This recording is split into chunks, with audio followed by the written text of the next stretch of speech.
Hello everyone, আসসালামু আলাইকুম and welcome to another class of physics. আমরা ভেক্টরের যাত্রাতে ছিলাম। আমরা ভেক্টরের যাত্রা অনেক দূর পর্যন্ত পাড়ি দিয়ে আসছি এবং আপনাদেরও ধৈর্য প্রায় শেষের দিকে যে ভাই ভেক্টর পড়তেছি কবে ভেক্টর শেষ হবে, তাই না? তো আমরা একটা সুখবর জানাতে চাই, সেটা হচ্ছে আজকের ক্লাস এবং আগামীকালকে ইনশাল্লাহ আরেকটা ক্লাস আছে আমাদের ফিজিক্সের, সেটাও ভেক্টরের উপর। তো আজকের ক্লাস এবং আগামীকালকের ক্লাস করলে আমাদের ভেক্টর শেষ হয়ে যাবে। তো ভেক্টর শেষ হবে মানে কি? ভেক্টর শেষ হবে মানে হচ্ছে ভেক্টরের টপিক পড়ানো শেষ হবে। মানে চ্যাপ্টারটা ওভারঅল শেষ হবে। কিন্তু আমরা এর পরে আগামীকালকের ক্লাসের পরেও আরো ৩ টা ক্লাস করব। ওই ৩ টা ক্লাসে যেটা হবে শুধুমাত্র ভেক্টরের পুরো চ্যাপ্টারের অসংখ্য ম্যাথ আছে। সেই ম্যাথ গুলো আমরা ইনশাআল্লাহ সলভ করব। সেটা হচ্ছে আরো এক্সট্রা ৩ টা ক্লাস থাকবে। তো সুখবরটা হচ্ছে আগামীকালকে ইনশাআল্লাহ আমাদের ভেক্টর শেষ হয়ে যাবে। আমাকে অনেকে সালাম জানাচ্ছেন। ওয়ালাইকুম আসসালাম ওয়া রাহমাতুল্লাহ। আলহামদুলিল্লাহ ভাইয়া ভালো আছি। আপনাদের সবার কি অবস্থা? আপনারা কেমন আছেন? আমাদের সম্ভবত লাস্ট রোববার দেখা হইছিল। আমরা আরেকটা ক্লাস করছিলাম। ভেক্টরের উপর ১২ নাম্বার ক্লাস ছিল। সো আজকেরটা হচ্ছে ১৩ নাম্বার ক্লাস। তো অনেক লম্বা একটা চ্যাপ্টার। ভেক্টরের থেকেও বড় চ্যাপ্টার আপনারা সামনের কোয়ার্টারে পড়বেন, নিউটন মেকানিক্স আরো বড়। বাট নিউটন মেকানিক্স এর থেকেও আপনাদের ভেক্টরটা বেশি টাফ লাগার কথা। কারণ ইন্টারের ১ম চ্যাপ্টার ফিজিক্স হচ্ছে, আপনারা জানেন রয়্যাল সাবজেক্ট, এটা নিয়ে অনেক মারামারি হচ্ছে ফেসবুকে। তো রয়্যাল সাবজেক্টের রয়্যাল চ্যাপ্টার ভেক্টর। তো এটা নিয়ে তো অবশ্যই একটু প্রেশার খাওয়া লাগবে। তো আমার সাথে অনেকে কমেন্টে যুক্ত হয়েছে। আমি যদি একটু নামগুলো বলি, নিচ থেকে বলি। সাদিয়া আক্তার, তারপর সুদীপ্ত, তারপর সুস্মিতা ঘোষ। একটু উপরে উঠলে ভালো হইতো ভাইয়া। হ্যাঁ, সুস্মিতা ঘোষ আছে, সানজিদা আক্তার আছে, রিপা আছে, তানিয়া সুলতানা, নাসির আহমেদ, মোহাম্মদ হুমায়ুন, নাইমা, তারপর তুবা আক্তার, সানজিদা আক্তার, মিজানুর রহমান, সায়েম, তন্ময় চন্দ্র রায়, মাইশা আক্তার, রাও আহা মাহমুদ, রিপা, সানজিদা, জুবায়েরা, তুবা আক্তার, মোস্তাকিম, সুস্মিতা, আরো অনেকে। নুজ আ নুজহাত, তাহসিনা, অমিত, মিজানুর রহমান, তাহসিনা জান্নাত। ওকে, থ্যাংক ইউ এভরিওয়ান। অনেকে হচ্ছে আমার সাথে কমেন্টে যুক্ত হয়েছেন। অনেকে জিজ্ঞেস করছেন, "ভাইয়া কেমন আছি?" আলহামদুলিল্লাহ ভাইয়া ভালো আছি। সালাম জানাইছেন অনেকে। সবাইকে একসাথে ওয়ালাইকুম আসসালাম। তো আমাদের দীর্ঘ বড় একটা যাত্রা, ভেক্টরের যাত্রা আমরা অলরেডি ১২ টা ক্লাস করে ফেলছি। তো আজকে এবং আগামীকালকে এই ২ টা ক্লাসে আমরা যেটা করব, ভেক্টর ক্যালকুলাস নিয়ে কাজ করব। যে ভেক্টর চ্যাপ্টারটা শেষ দিকে আমাদের ক্যালকুলাসের কিছু পার্ট থাকে। আমরা গত ক্লাসের একদম শেষ দিকে ক্যালকুলাসের পার্টটা শুরু করে দিছিলাম। আজকে এবং আগামীকালকে আমরা হচ্ছে ক্যালকুলাস নিয়ে আরো একটু কাজ করব। চ্যাপ্টারটা শেষ করব। চ্যাপ্টার শেষ করার পর আরো ৩ টা ক্লাস থাকবে। একটা এমসিকিউ, একটা সিকিউ, একটা অ্যাডভান্স প্রবলেম সলভিং। ওই ৩ টা ক্লাসে আমরা বেসিক্যালি ফিজিক্সের ম্যাথস গুলো কিভাবে সলভ করতে হয় সেগুলো দেখব। ওভারঅল পুরো চ্যাপ্টারটা একটা রিভিউ হয়ে যাবে।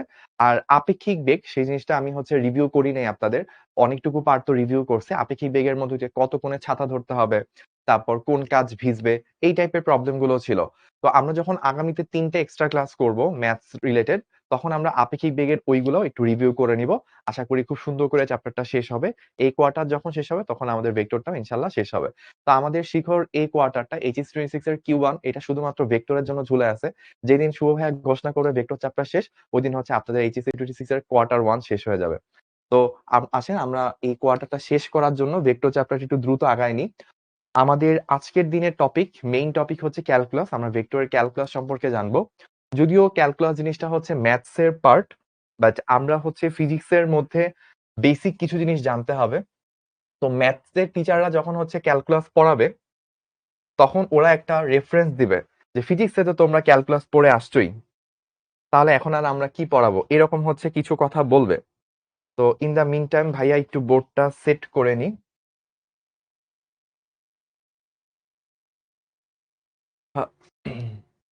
ওকে, তো আমরা আমাদের ক্যালকুলাসের যাত্রাটা শুরু করতেছি। Calculus, calculus. ক্যালকুলাস জিনিসটা ইংলিশে লিখলে সুন্দর লাগে, বিকজ জিনিসটার মধ্যে একটা ভাব গাম্ভীর্য আছে যেটা বাংলার মধ্যে প্রকাশ পায় না, তাই না? তো ক্যালকুলাস জিনিসটা আসলে ২ টা পার্ট থাকে। আমরা গতদিন বলছিলাম যে ক্যালকুলাসের আবিষ্কারক সেটা ২ জনকে ধরা হয়। একজন হচ্ছে নিউটন, আরেকজন হচ্ছে লিবনিজ। তো ২ জন সায়েন্টিস্টকেই একসাথে আবিষ্কারক বলা হয়। But as a student of science আমি হচ্ছে লিবনিজকে প্রেফার করি, বিকজ নিউটন তখনের সময় রয়্যাল সোসাইটির প্রেসিডেন্ট ছিলেন। তো যে কেউ যেকোনো জিনিস আনতো উনি সেটা নিজের নামে চালায় দেওয়ার একটা টেন্ডেন্সি ছিল, অনেকে এটা গেস করে। তো লিবনিজ এই ক্ষেত্রে হচ্ছে পিওর ডিসকভারার অফ ক্যালকুলাস। সে হচ্ছে, তাকে বলা যায় ক্যালকুলাসের মূল আবিষ্কারক। ক্যালকুলাসে ২ টা পার্ট ছিল। একটা পার্ট হচ্ছে ডিফারেন্সিয়েশন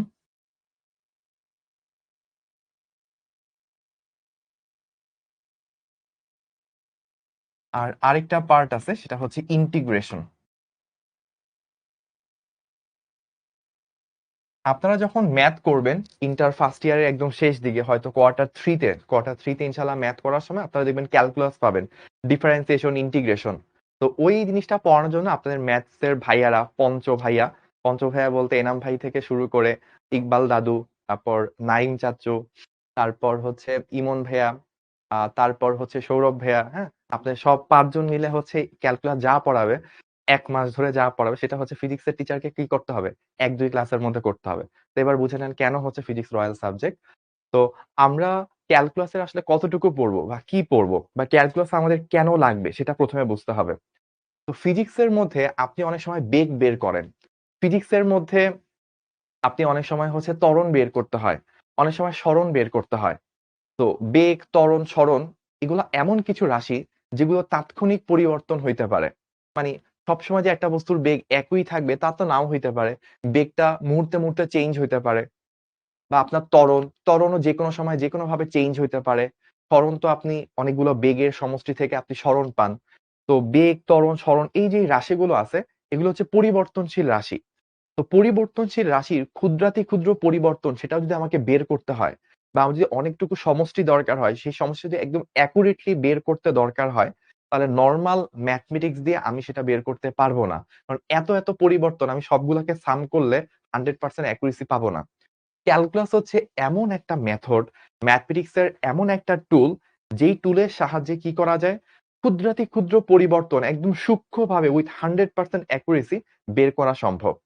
বা আপনি যদি অনেকগুলো রাশির পরিবর্তনকে যোগ করে টোটাল একটা ভ্যালু, টোটাল একটা অ্যান্সার নিয়ে আসতে চান, এই অ্যান্সারটাও আপনি নরমাল ম্যাথমেটিক্স ইউজ করলে প্রপারলি 100% অ্যাকুরেসির সাথে বের করতে পারবেন না। বাট ইন্টিগ্রেশনের সাহায্যে আপনি সবগুলোকে সাম করে টোটাল সমষ্টিটা খুব ইজিলি বের করে নিয়ে আসতে পারবেন। তো ক্যালকুলাসের ২ টা মেজর পার্ট, একটা ডিফারেন্সিয়েশন, একটা ইন্টিগ্রেশন। ভাইয়া জাস্ট এখানে সূক্ষ্ম বিষয়গুলো সম্পর্কে একটা বেসিক ধারণা দিব ২ ক্লাসে, যেটা আপনাদের ফিজিক্সের জন্য ইনশাআল্লাহ সাফিসিয়েন্ট হবে। তো ডিফারেন্সিয়েশন বলতে আমরা মনে রাখবো কি সূক্ষ্ম পরিবর্তন বের করার টেকনিক, আর ইন্টিগ্রেশন হচ্ছে সবগুলো রেজাল্টের সমষ্টি বের করার টেকনিক। তো ভাইয়া একটু সামেশনটা বা হচ্ছে সামারিটা পাশে লিখে দিচ্ছি, আপনারাও আপনাদের নোটস এর মধ্যে এটা তুলে ফেলবেন। ডিফারেন্সিয়েশন হচ্ছে সূক্ষ্ম পরিবর্তন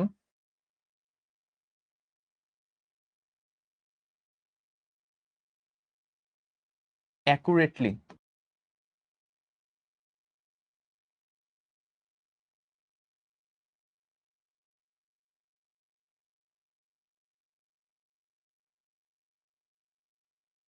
আর ইন্টিগ্রেশন কি? ইন্টিগ্রেশন হচ্ছে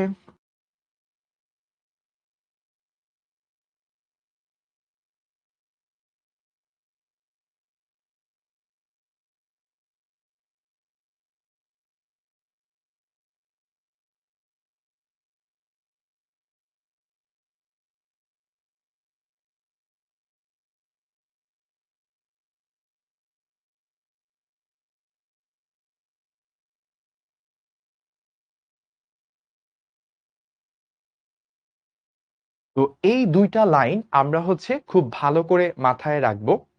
তো এই ২ টা লাইনের মধ্যে ১ম টা কি বললাম? ডিফারেন্স হচ্ছে সূক্ষ্ম পরিবর্তন, সেটাও মেজার করার টেকনিক। আর ইন্টিগ্রেশন হচ্ছে অনেকগুলো রেজাল্টের সমষ্টি আমরা অ্যাকুরেসির সাথে নিখুঁতভাবে যদি বের করতে চাই সেটার টেকনিক হচ্ছে ইন্টিগ্রেশন। তাহলে চলেন আমরা একটু সামনে আগাই।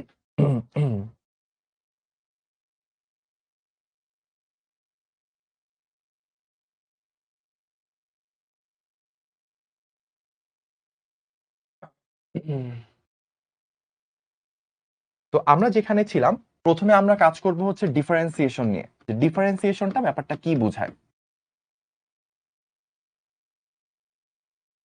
ডিফারেন্সিয়েশনের বাংলা নাম হচ্ছে ব্যবকলন। ব্যবকলন বা এটাকে ইংলিশে আমরা ডিফারেন্সিয়েশন বলে থাকি।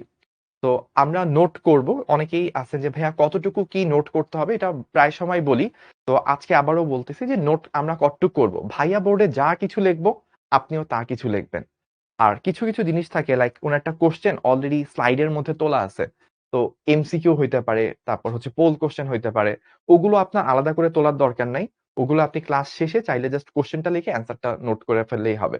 বাট আমি যখন ক্লাসের মধ্যে লিখতে থাকবো, বোর্ডে ভাইয়া যা কিছু লিখবো, আপনি আপনার ক্লাস নোটের মধ্যে সেই জিনিসগুলো হচ্ছে অবশ্যই নোট করবেন। এবং একজন কমেন্ট করছে ইন্টিগ্রেশন, ইন্টিগ্রাল কি সেম কিনা?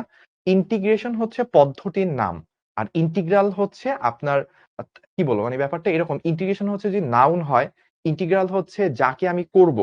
এটা আমরা একটু সামনে যাব, তখন আমরা একটু ডিটেইলস বলব যে ইন্টিগ্রেশন, ইন্টিগ্রাল জিনিসগুলো আসলে কিভাবে কি করে।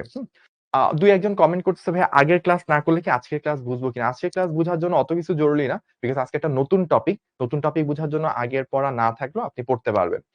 তো চলেন আমরা আসলে বুঝা শুরু করি যে ডিফারেন্সিয়েশনটা আমাদেরকে কি বুঝাবে। আমরা গতদিন একটা গ্রাফ আঁকছিলাম। এটার কাছাকাছি একটা গ্রাফ আমরা আজকে আবার আঁকবো।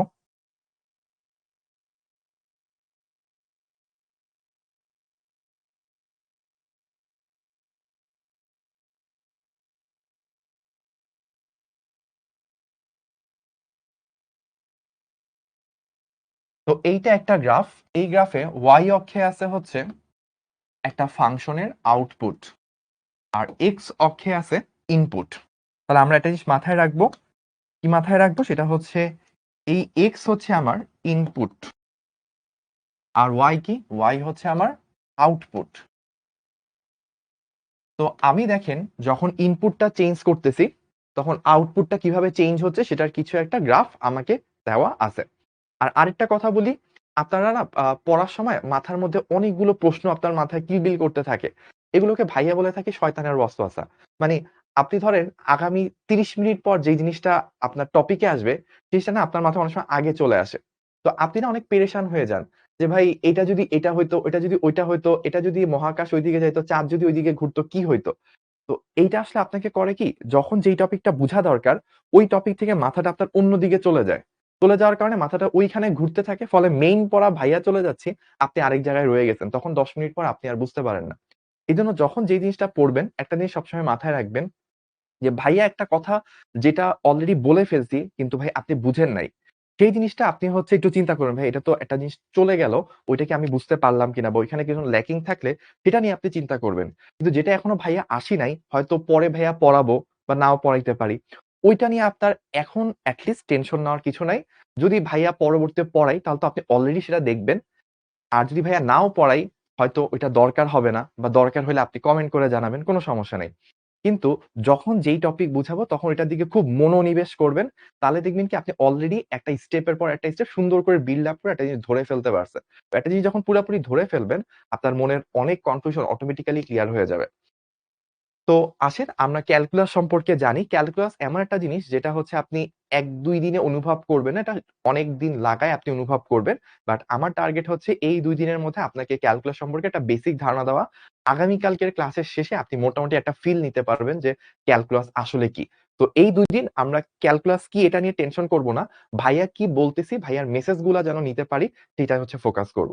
তো আমি একটা গ্রাফ আঁকলাম। গ্রাফের মধ্যে এক্স অক্ষে আছে ইনপুট, ওয়াই অক্ষে আছে আউটপুট। তো ইনপুট যখন চেঞ্জ হচ্ছে, দেখেন ইনপুটটা ১ম এ কোথায় ছিল? ইনপুটটা ছিল এই জায়গায়। আপনি এইরকম কিছু একটা ইনপুট দিছিলেন। আউটপুট হচ্ছে এরকম কিছু একটা আউটপুট পাইছেন। তারপর দেখেন ইনপুট যত ডানে যাব, গ্রাফটা ডানে যাওয়া মানে কি ইনপুট বাড়তেছে। আর উপরে ওঠা মানে কি আউটপুট বাড়তেছে। তো আমি যদি একটু চিন্তা করি এই জায়গা থেকে এই জায়গার মধ্যে, এইরকম একটা জিনিস গতকালকের ক্লাসেও আমরা দেখছিলাম বাট আজকে আমরা একটু ডিটেইলস এ দেখব। ধরেন আমি একটু এইভাবে বলি সেটাই বেটার হয়।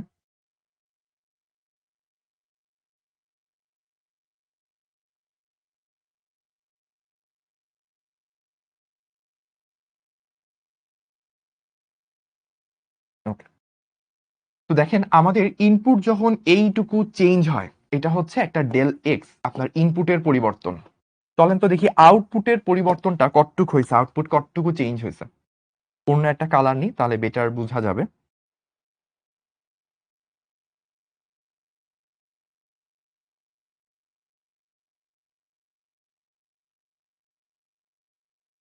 দেখেন ইনপুটে চেঞ্জ হওয়ার কারণে এইটুকু হচ্ছে আউটপুটে চেঞ্জ হয়েছে। তো এতটুকু ইনপুটের চেঞ্জের কারণে এতটুকু আউটপুট চেঞ্জ হয়েছে। তো আমাকে যদি ভাইয়া জিজ্ঞেস করে ভাই পরিবর্তনের হার কত, কি রেটে চেঞ্জটা হচ্ছে, এই যে জিনিসটা পরিবর্তন হচ্ছে মানটা চেঞ্জ হয়ে যাচ্ছে, ইনপুট চেঞ্জ হলে আউটপুট চেঞ্জ হয়ে যায়, তো এটা কি রেটে চেঞ্জ হচ্ছে এটা কেউ আমাকে জিজ্ঞেস করলো, তখন আমি কি করব ভাই, আমি বলবো যে পরিবর্তনের হার, আমি ধরেন এই পাশে লিখি পরিবর্তনের হার, তখন আমি কি করব, আউটপুটের পরিবর্তন ডিভাইডেড বাই ইনপুটের পরিবর্তন, এই জিনিসটা মাপবো। আচ্ছা, এখন আপনি চিন্তা করেন তো, আমি যদি সেম টাইপের একটা ঘটনা এই জায়গায় না মেপে এই জায়গায় মাপতাম,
আচ্ছা, এবার একটু দেখেন, আমি ব্যাপারটাকে আর একটু বোঝার চেষ্টা করি।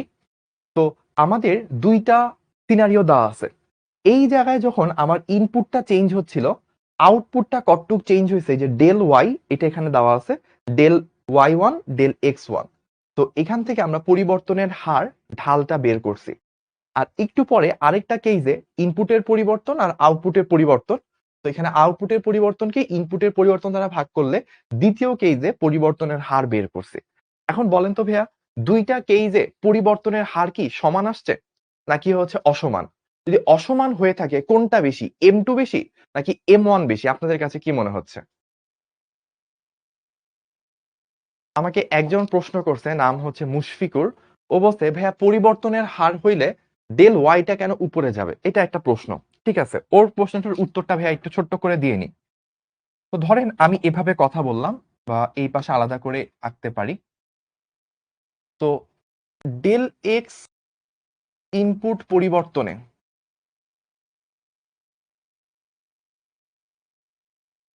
আউটপুট পরিবর্তন হয়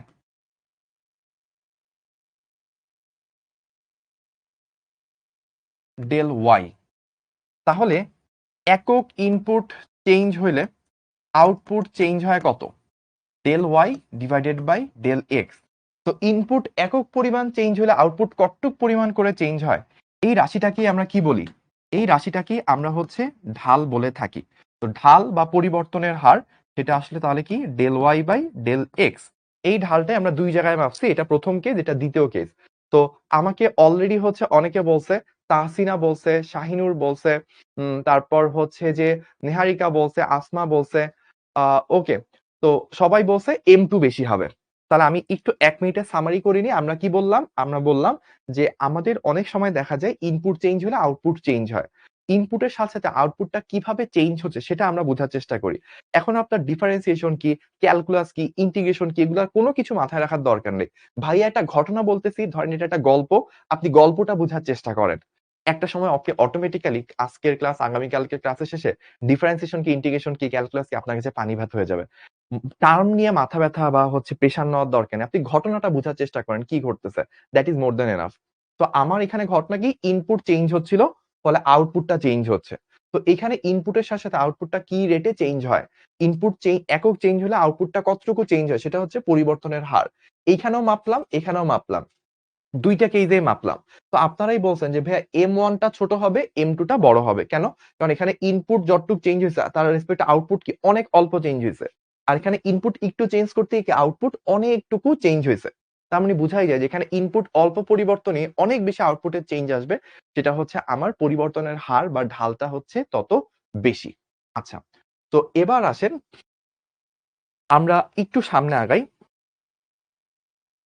আহ এই ব্যাপারটাকে আরেকটু যদি আমি স্মুথ করতে চাই, আরেকটু যদি আমি এটাকে ডেফিনেশনটাতে একটু ভালো করে ফোকাস করি, তাহলে দেখেন কি হয়।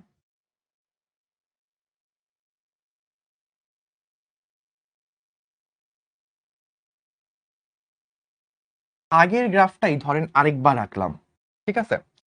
তো এখন আমরা যদি একটু বলি,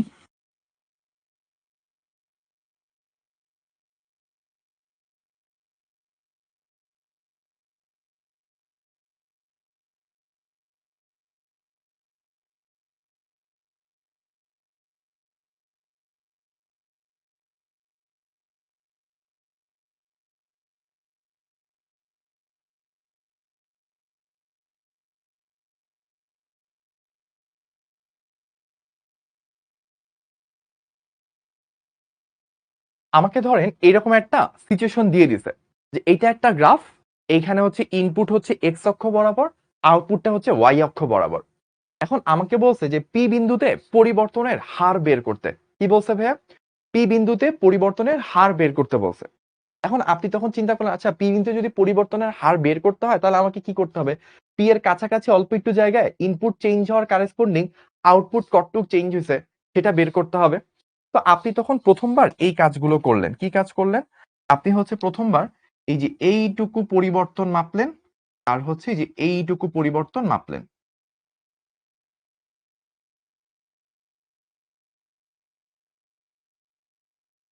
তো এইটুকু আপনি মাপলেন, ধরলাম ডেল ওয়াই, এইটুকু হচ্ছে মাপলেন ডেল এক্স, ঠিক আছে? আচ্ছা এখন আমাকে বলেন তো, তা আমি যদি পি বিন্দুতে ঢাল বের করি, এম পি, পি বিন্দুতে ঢাল মানে হচ্ছে পি বিন্দুতে পরিবর্তনের হার, তাহলে কি হবে? Del Y by del x, এরকম কিছু একটা আসবে। এখন আপনারা একটু চিন্তা করে বলেন তো ভাইয়া, পি বিন্দু আছে একদম এই জায়গাটায়, আমি যদি তার চারপাশে এত বড় রেঞ্জে পরিবর্তনের হারটা মাপি, যে এইখান থেকে শুরু করে এইখান পর্যন্ত এইটুকু রেঞ্জে কিভাবে পরিবর্তন হচ্ছে সেটা যদি মাপি, তাহলে কি আমি পি বিন্দুতে পরিবর্তনের রেটটা একদম 100% অ্যাকুরেট পাইলাম, নাকি কাছাকাছি অ্যাপ্রক্সিমেট একটা ভ্যালু পাইলাম? বলেন তো কি হইতে পারে? এটাকে আমি একদম পারফেক্টলি পাইলাম, নাকি হচ্ছে অ্যাপ্রক্সিমেট আনুমানিক একটা ভ্যালু পাইলাম? অ্যান্সার হচ্ছে আনুমানিক পাইছি। কেন আনুমানিক পাইছি? বিকজ আমি হচ্ছে অনেক বড় রেঞ্জে কাজ করছি। কিন্তু আমার রেঞ্জটা যদি একটু ছোট হইতো, যত রেঞ্জটা ছোট হবে তাহলে কি ওই বিন্দুর খুব কাছাকাছি পরিবর্তনের হার বের হবে।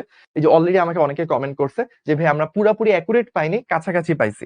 তাহলে আরেকটু বেটার হইতো কি, ধরেন আমি এটাকে বেটার যেটা হইতো ওটাকে আমি হোয়াইট কালার দিয়ে রিপ্রেজেন্ট করি। যদি আমার ঘটনাটা এরকম হইতো, আমি খুব কাছাকাছি দুইটা পয়েন্ট নিলাম, একদম কাছাকাছি। তাহলে এখন যদি আমি বের করি যে ভাই আমার এইটুকু হচ্ছে, আমার এই যে এইটুকু জায়গা, এইটুকুকে আমি বললাম ডেল এক্স, আর এই যে এইটুকু জায়গা, এইটুকুকে বললাম আমি ডেল ওয়াই।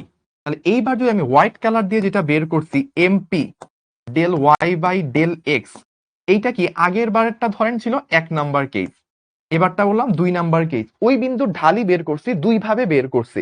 বলেন তো কোনটা বেটার, কোনটা বেশি অ্যাকুরেট? তো এটা একটা পোল কোশ্চেন দি ভাই আপনাদেরকে। পোল কোশ্চেন, পোল কোশ্চেনটা আগের স্লাইডেই আমি ধরেন লঞ্চ করি, তাহলে আপনাদের জন্য বেটার হবে কোশ্চেন। তো পোল কোশ্চেনটা কি? কোনটি বেটার? অপশনের অ্যান্সার হচ্ছে তিনটা। কোনটি বেটার? 1 নাম্বার অপশন হচ্ছে এমপি ওয়ান, 2 নাম্বার হচ্ছে এমপি টু, 3 নাম্বার হচ্ছে বোথ সেম। বোথ সেম, কোনটি বেটার বলতে কোনটি বেশি অ্যাকুরেট এটা বোঝানো হচ্ছে। তো এই হচ্ছে আপনাদের পোল কোশ্চেন, আপনারা ভাইয়াকে জানাবেন পোল কোশ্চেনের অ্যান্সার। তো পোল কোশ্চেনের 3টা অপশন, যে কোনটা বেটার, এমপি ওয়ান বেটার নাকি এমপি টু বেটার নাকি বোথ সেম, দুইটাই হচ্ছে সমান, দুইটাই সেম পরিমাণ অ্যাকুরেট। আপনাদের কাছে এই চিত্র দেখে কি মনে হচ্ছে? তো আমরা অলরেডি লঞ্চ করে দিছি, আপনারা চিত্রটা একটু ভালো করে দেখেন, বুঝেন, আমাদেরকে অ্যান্সারটা জানান।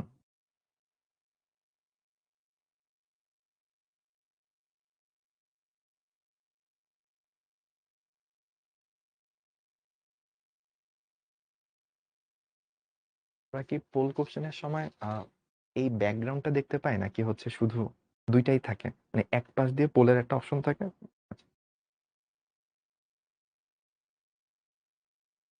ঠিক আছে, ক্লোজ করে দেবো। ওকে, আমাদের সাথে পার্টিসিপেট করছে হচ্ছে 61% মানুষ পার্টিসিপেট করছেন, মানে 39% মানুষ ঘুমে আছেন, এটা বোঝা গেছে। তো এর মধ্যে হচ্ছে 42 মানে 61 এর মধ্যে 42% হচ্ছে কারেক্ট অ্যান্সার দিছেন। গ্রেট। 214 জন মানুষ রাইট অ্যান্সার দিতে পারছেন যে ভাইয়া 2 নাম্বারটা বেশি অ্যাকুরেট। তাহলে এইখান থেকে আমি আপনাদেরকে আচ্ছা আমি একটু যদি লিডার বোর্ডের নামগুলো বলি ভাইয়া অনেকদিন ধরে পোল কোশ্চেন অ্যাটেম্প্ট নিই নাই।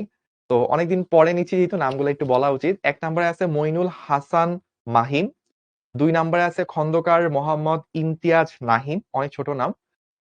৩ নম্বরে আছে মোহাম্মদ পারভেজ জাবান, ৪ নম্বরে আছে মেহজাবান রহমান সাবা, তারপর উমর আব্দুল্লাহ নাইম, মাহাদি আহমেদ তাহসিন, ইফরাত জাহান এলমা, মোহাম্মদ আল ফুরকান, মোহাম্মদ রাব্বি আলী, আবু সুফিয়ান, মোসাম্মদ জান্নাতুল ফেরদাউস জিম, ১২ তে আছে মোহাম্মদ ওমর ফারুক, তারপর ১৩ তে জায়েদ মোহাম্মদ তা, ১৪ তে খালিদ তানভীর এবং ১৫ তে আজিম। আপনাদেরকে কংগ্রেচুলেশনস, আপনারা ভালো রেজাল্টের মাধ্যমে লিডার বোর্ডের ১ম দিকে আছেন। তো এখন তাহলে ব্যাপারটা কিরকম? আমি যখন ১ম বার নিছিলাম এই বড় রেঞ্জে, হলুদ কালারের বড় রেঞ্জে যখন আমি কাজ করছিলাম, তখন তো আমি অনেকটুকু বড় রেঞ্জে আউটপুট নিছি। তাহলে এখানে একটা এই টোটাল রেঞ্জ, এত বড় রেঞ্জে যখন আমি নিব, একটা এভারেজ আউটপুট দিবে। তা আমি যদি রেঞ্জটা ছোট করে ফেলি, অল্প একটু রেঞ্জের মধ্যে কাজ করি, তাহলে ওই বিন্দুতে যে মানটা, ওই বিন্দুতে ইনস্ট্যান্টেনিয়াসলি একদম ওই মুহূর্তে পরিবর্তনটা যেই রেটে ঘটতেছিল, তার খুব কাছাকাছি একটা রেজাল্ট পাবো। এর পরের ২ মিনিটে ভাইয়া যে কথাটা বলবো, এই কথাটা ক্যালকুলাসের 50% জিনিস আপনার মাথায় ঢুকাই দিবে। আপনারা অনেকেই ছোট একটু আগ থেকে প্রশ্ন করছেন, "ভাইয়া ক্যালকুলাস কি? ক্যালকুলাস কি? একটু বুঝায় দেন।" তো আগামী ২ মিনিটে ভাইয়া এই জিনিসটা বুঝায় দিব। এখানে আপনি একটা পোল কোশ্চেন অ্যান্সার করছেন না? যে ভাই MP1 এর থেকে MP2 বেটার। এই জায়গাটার মধ্যেই ক্যালকুলাসের 50% লুকায় আছে। কি বললাম? MP1 এর থেকে MP2 বেটার। কেন বেটার ভাইয়া? আপনি যত অল্প রেঞ্জে কাজ করতেছেন, তত কি কোন একটা বিন্দুতে একদম অ্যাকুরেট পরিবর্তনের হার বের করার খুব কাছাকাছি চলে যাচ্ছেন। তাহলে আপনি বুঝতেছেন ডেল এক্স, ডেল এক্স ইনপুটের রেঞ্জটা পরিবর্তনটা যত ছোট হবে, অ্যাকুরেসি কি হবে? তত বেশি হবে। তাহলে ইনপুটের পরিবর্তনটা যত ছোট রেঞ্জে আপনি হিসাবটা করবেন, আপনার অ্যাকুরেসিটা কি তত বেশি আসবে। তাহলে ইনপুটটা যদি ছোট করতে করতে করতে করতে একদম ছোট করে ফেলেন, শূন্যের খুব কাছাকাছি, তখন আপনার অ্যাকুরেসিটা বাড়তে বাড়তে বাড়তে বাড়তে কি হবে? একদম 100% হয়ে যাবে। তাহলে আপনি যদি অ্যাকুরেসি 100% চান যে একটা বিন্দু, ওই বিন্দু একদম ইনস্ট্যান্টেনিয়াসলি ওই বিন্দুতেই রেটটা কিভাবে চেঞ্জ হচ্ছে, তাহলে আপনাকে যেটা করতে হবে সেটা হচ্ছে ডেল এক্সটা একদম ছোট করতে হবে। ডেল এক্স যত ছোট করবেন অ্যাকুরেসিটা তত হাই হবে। তাহলে আপনার পরিবর্তনের হার, এটা কি আমি বলতে পারি যে পরিবর্তনের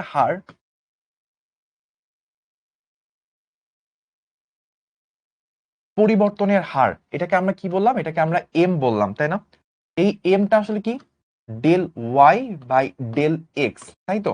এখান থেকে ভাইয়া একটা কথা লিখতেছি, আপনারাও ক্লাস লেকচারে নোট করবেন। ডেল এক্স যত ছোট হবে কোনো বিন্দুতে এম এর মান তত বেশি অ্যাকুরেট হবে। এখন একটু খেয়াল করেন, আমরা যে এম এম বলে চিল্লাচ্ছি, del Y by del x, এই ডেল ওয়াইটা আসলে ভাইয়া কি? ডেল ওয়াইটা হচ্ছে আউটপুটের চেঞ্জ বা আউটপুটের পরিবর্তন। আর ডেল এক্সটা কি? ইনপুট এর পরিবর্তন, তাই না? এখন খেয়াল করেন, আমরা যদি একটু এইটাকে গুছায় ফেলি, আউটপুটের পরিবর্তন যখন আপনি মাপতেছেন, আমি এটা গ্রাফ আকারে বলি, আউটপুটের পরিবর্তনটা যখন আপনি মাপতেছেন, তখন আসলে ঘটনাটা কি ঘটতেছে?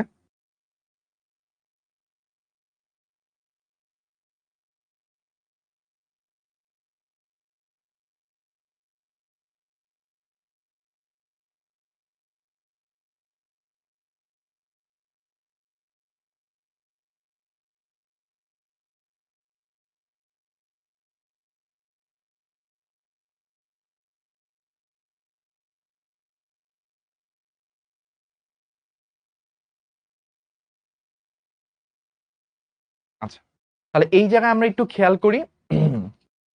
তো এই যে এইটুকু একটা মান,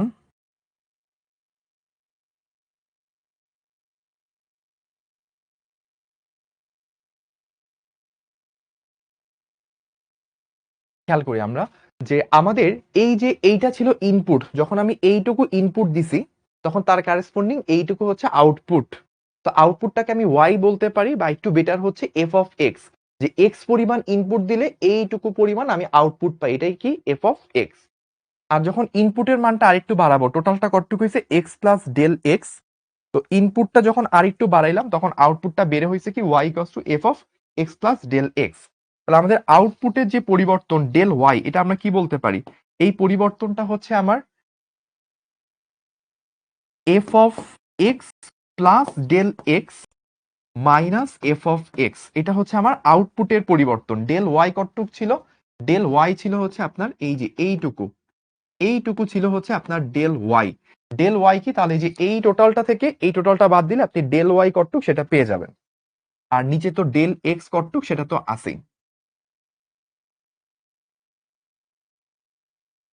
আচ্ছা, তাহলে আমি যে পরিবর্তনের হারটা বের করতেছি, সেই পরিবর্তনের হারটা del Y by del x.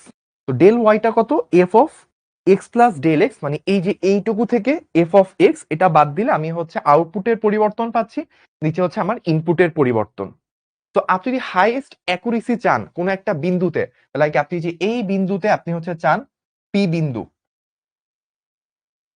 P বিন্দুতে আপনি ঢালটা যদি বের করতে চান, একদম অ্যাকুরেসি সবচেয়ে বেশি হবে কখন, যখন ডেল এক্সটা শূন্যের খুব কাছাকাছি হবে। তো শূন্যের যদি খুব কাছাকাছি হয়, শূন্যের যদি খুব কাছাকাছি হয় তাহলে এই মানটা 100% অ্যাকুরেসি পাবে। এই অ্যাকুরেসিটা পাওয়ার ব্যাপারটা বোঝানোর জন্য আমরা একটা কাজ করে থাকি। কি কাজ করি, এই জিনিসটা আগামী 1 মিনিট একটু ভালো করে খেয়াল করতে হবে, যে লিমিট, আমরা একটা কন্ডিশন দিয়ে দিচ্ছি, কি একটা কন্ডিশন দিয়েছি, একটা লিমিট দিয়ে দিচ্ছি। লিমিট কি, del x tends to zero. কি বললাম ভাইয়া, limit del x tends to zero. তো এই ব্যাপারটা কি বোঝায় একটু বলি।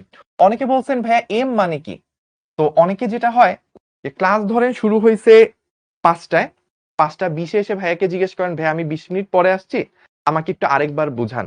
আমি দেখছি এরকম কমেন্ট প্রায় 15-20টা আছে। আবার অনেকে আছে ধরেন 5টা 25-এ জয়েন হয়ে জিজ্ঞেস করছেন ভাইয়া এম মানে কি। তো এটা ভাইয়া করিয়েন না। আপনি যদি পরবর্তীতে ক্লাসে অনেকটুকু পরে এসে জয়েন করেন, আপনার প্রতি রিকোয়েস্ট থাকবে ভাইয়া আপনি এই ক্লাস লাইভ না করে আপনি হচ্ছে রেকর্ড দেখেন। কারণ ক্লাসের ১ম ২০ মিনিট যদি আপনি মিস করে ফেলেন তাহলে এরপর থেকে সেটা আপনি আর কিছু বুঝবেন না। বা আপনি আগের কয়েকটা ক্লাস করেননি। আজকে না হয় একটা নতুন টপিক, আগে ২-৩টা ক্লাস না করলেও ১ম থেকে যারা আজকে ক্লাস করে আজকে বুঝতে পারবে। অন্য কোনো আ সিচুয়েশন এ আপনি যদি একটা চ্যাপ্টারের ৭ম ক্লাস করেন, আগে ১ থেকে ৬ নাম্বার ক্লাস করে আসবেন। না করে আপনি যদি ডিরেক্টলি ৭ নাম্বার ক্লাসেও জয়েন করেন, আপনি এটা কিন্তু বুঝবেন না। ওকে, তাহলে আমরা যেই জায়গায় ছিলাম, এম কি? এম হচ্ছে ঢাল, বা এটাকে বলতে পারি হচ্ছে পরিবর্তনের হার। এম হচ্ছে ঢাল বা পরিবর্তনের হার। আর limit, limit del x tends to zero, এটাকে কিভাবে বলা হয়? এই কথাটাকে বলা হয় del x tends to zero, বা বাংলায় যদি বলি ডেল এক্স শূন্যের খুব কাছাকাছি। তো ডেল এক্স শূন্যের খুব কাছাকাছি, শূন্যের সব থেকে কাছাকাছি বড় সংখ্যা যেটা আছে, মানে শূন্য থেকে বড় সব থেকে ছোট যে সংখ্যাটা আছে, সেই সংখ্যাটাকেই বলা হয় হচ্ছে ডিএক্স। সেই ব্যাপারটাতে আমরা একটু পর আসবো, আপাতত আমরা পরিচিতিগুলো দেখলাম। তাহলে আমরা কোন জায়গায় ছিলাম, ঢালের ব্যাপারে ছিলাম, পরিবর্তনের হার বের করতে যাচ্ছি। তো ডেল এক্সটা যত ছোট হবে তত হচ্ছে আমি অ্যাকুরেসি পাবো। তো 100% অ্যাকুরেসি পাইতে হলে কি হইতে হবে, এইটা শূন্যের সব থেকে কাছাকাছি হইতে হবে। তাহলে ওই জিনিসটাই বলছি, শূন্যের সব থেকে কাছাকাছি জিনিসটা কত হওয়া পসিবল, আমরা কাল্পনিক ভাবে ধরে নিচ্ছি শূন্যের সব থেকে কাছাকাছি। আপনি বলবেন যে ভাই del x tends to zero মানে কত, ধরেন ডেল এক্স এর মান কি 0.1, অ্যান্সার হচ্ছে না। কেন না, কারণ 0.1 এর থেকে তো ছোট সংখ্যা আছে। তাহলে আপনি বলেন ভাই তাহলে 0.001, এটাও না, কারণ এর থেকেও ছোট সংখ্যা আছে 0. 0.0000001। অ্যান্সার হচ্ছে এটাও না, ডেল এক্স এর থেকেও ছোট। তাহলে কত? 0.0000। অনেক পরে যে একটা ওয়ান আছে। তো শূন্যের থেকে বড় সব থেকে ছোট যে সংখ্যাটা পসিবল সেটাই হচ্ছে del x tends to zero. শূন্যের থেকে বড় সব থেকে ছোট যে সংখ্যাটা আছে সেটাই হচ্ছে del x tends to zero. মানে শূন্যের ঠিক পরের সংখ্যাটা কত সেটাই হচ্ছে del x tends to zero. তাহলে ডেল এক্স এর মান কত এটা শুভ ভাইয়া কখনো বলতে পারবে না, এটা কোনো ম্যাথমেটিশিয়ান বলতে পারবে না, এটা হচ্ছে আমরা একটা কাল্পনিক ধারণা। শূন্যের থেকে বড় প্রথম যে বাস্তব সংখ্যাটা পসিবল সেটাই হচ্ছে শূন্যের সব থেকে কাছাকাছি সংখ্যা, ওটাকে আমরা del x tends to zero বলি। তাহলে এখানে আমরা কি করতেছিলাম, লিমিট এই কথাটার মানে কি, আমরা এই জায়গাটার মধ্যে কি বের করছিলাম, একটা পরিবর্তনের হার বের করতেছিলাম। পরিবর্তনের হারটা যত অ্যাকুরেসি পেতে চাই ডেল এক্সটা কি তত ছোট করতে হবে। তাহলে আমরা যদি 100% অ্যাকুরেসি পেতে চাই, একদম সর্বোচ্চ অ্যাকুরেসি পেতে চাই, তাহলে কি করতে হবে, ডেল এক্সটাকে শূন্যের সব থেকে কাছাকাছি নিতে হবে। শূন্যের সব থেকে কাছাকাছি বোঝানোর জন্যই হচ্ছে এই কথাটা ইউজ করা হয়। যখনই আপনাকে বলবে limit del x tends to zero, তার অর্থ হচ্ছে ডেল এক্স হচ্ছে শূন্যের সব থেকে কাছাকাছি সংখ্যা। তাহলে কি এই জিনিসটা হবে কি তখন সব থেকে পারফেক্ট, সব থেকে অ্যাকুরেট অ্যান্সার। ঠিক আছে, এই জিনিসটাকেই একটা নাম দেওয়া হয়। এই জিনিসটাকে কি বলা হয়, একটা নাম দেওয়া হয়। নামটা কি? DD x of f of x. এই পুরো ঘটনাটাকেই একটা নাম দেওয়া হয়। এই নামটাই হচ্ছে ডিফারেন্সিয়েশন। ঠিক আছে, তাহলে এখন দেখেন ভাইয়া কি বলতেছি। এই যে বললাম ডেল এক্স যদি শূন্যের খুব কাছাকাছি হয়, শূন্যের সব থেকে কাছাকাছি ছোট যে সংখ্যাটা পসিবল সেই সংখ্যাটাকে আমরা বলি ডিএক্স। তাহলে আমরা এটা মাথায় রাখবো, আরেকটা স্লাইডে দেখাচ্ছি। শূন্যের থেকে জিরো থেকে বড় সর্বাপেক্ষা ক্ষুদ্র বাস্তব সংখ্যা হলো ডিএক্স। তাহলে ডিএক্স এর মানটা কত হইতে পারে? 0.00000, অনেকগুলো জিরো জিরো জিরো পর পর একটা ওয়ান। এই জিনিসটাই হচ্ছে ডিএক্স। তাহলে আপনার এই যে মানটা, পরিবর্তনের হার আপনি বের করতে চান, এই পরিবর্তনের হারটা ডিএক্স যত ছোট হবে তত অ্যাকুরেট হবে। তো আপনি সব থেকে অ্যাকুরেট 100% অ্যাকুরেটের জন্য একটা শর্ত অ্যাপ্লাই করতে হবে। শর্তটাই হচ্ছে লিমিট, যে আমার ডিএক্সটা সব থেকে ছোট হইতে হবে। এই জিনিসটাই টেন্স টু জিরো। সব জিরো টেন্স টু জিরো থেকে ছোট কখনো হওয়া পসিবল না। এর থেকে ছোট কি হয়ে যাবে, জিরো হয়ে যাবে। জিরো হলে তো আর ব্যাপারটা থাকলো না। জিরো হলে তো আপনি কোনো রেঞ্জই পাবেন না। পরিবর্তন ইনপুটই যদি চেঞ্জ না হয় তাহলে আউটপুট তো চেঞ্জ হওয়া সম্ভব না। তো জিরো নেওয়া যাবে না, জিরোর থেকে একটু হলেও বড় নিতে হবে। জিরোর থেকে সবচেয়ে ছোট যে বড় সংখ্যাটা পসিবল এই টেন্স টু জিরো। ওই শর্ত যদি আপনার অ্যাপ্লাই করেন তাহলে 100% অ্যাকুরেটলি একটা বিন্দুতে পুঙ্খানুপুঙ্খভাবে আপনি পরিবর্তনের হার বের করতে পারবেন। এইটাকে ডিফারেন্সিয়েশন বলা হয়। তো এখানে একটা অপারেটর দেওয়া আছে। এই অপারেটরটা কি? DD x of f of x. এটাকে কিভাবে রিড করে? এটাকে রিড করে এভাবে, ডি, আমি এভাবে একটু বলি, D D x of f of x. DD x of F x বা এফ অফ এক্স, এইভাবে হচ্ছে এটাকে রিড করে। এটার মানে কি? এটার মানে হচ্ছে এক্স এর ক্ষুদ্রাতি ক্ষুদ্র পরিবর্তন হইলে এফ অফ এক্স এর পরিবর্তনের হারটা কি হয়, সেটাই হচ্ছে d d x of f of x. তাহলে আমরা এই ব্যাপারটাকে একটু বলি যে আমরা এই যে d d x of f of x এটাকে তাহলে কি বললাম, একটা লিমিট অ্যাপ্লাই করা লাগবে। আমরা একটা লিমিট দিয়ে দিই যে del x tends to zero, তাহলে এফ এক্স এর যে পরিবর্তনের হার f x plus del x minus f x divided by del x, এই যে পরিবর্তনের হারটা, এটা যে একটা কন্ডিশন অ্যাপ্লাই করে যে ডেল এক্সটা সর্বাপেক্ষা ছোট সংখ্যা হইতে হবে, তাহলে আমরা যে পরিবর্তনের হার পাই সেটাকে আমরা DD x of f of x এইভাবে প্রকাশ করি। তো এটাকে আমরা বলছি একটু আগে যে d d x of f of x বলে। এটার মানে কি? এটার মানে হচ্ছে এক্স এর পরিবর্তনের সাথে সাথে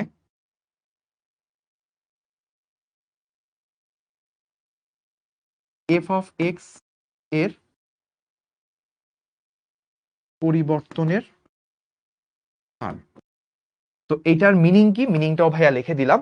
DD x of f of x, এটার মানে কি এক্স এর পরিবর্তনের সাথে সাথে এফ অফ এক্স এর পরিবর্তনের হার।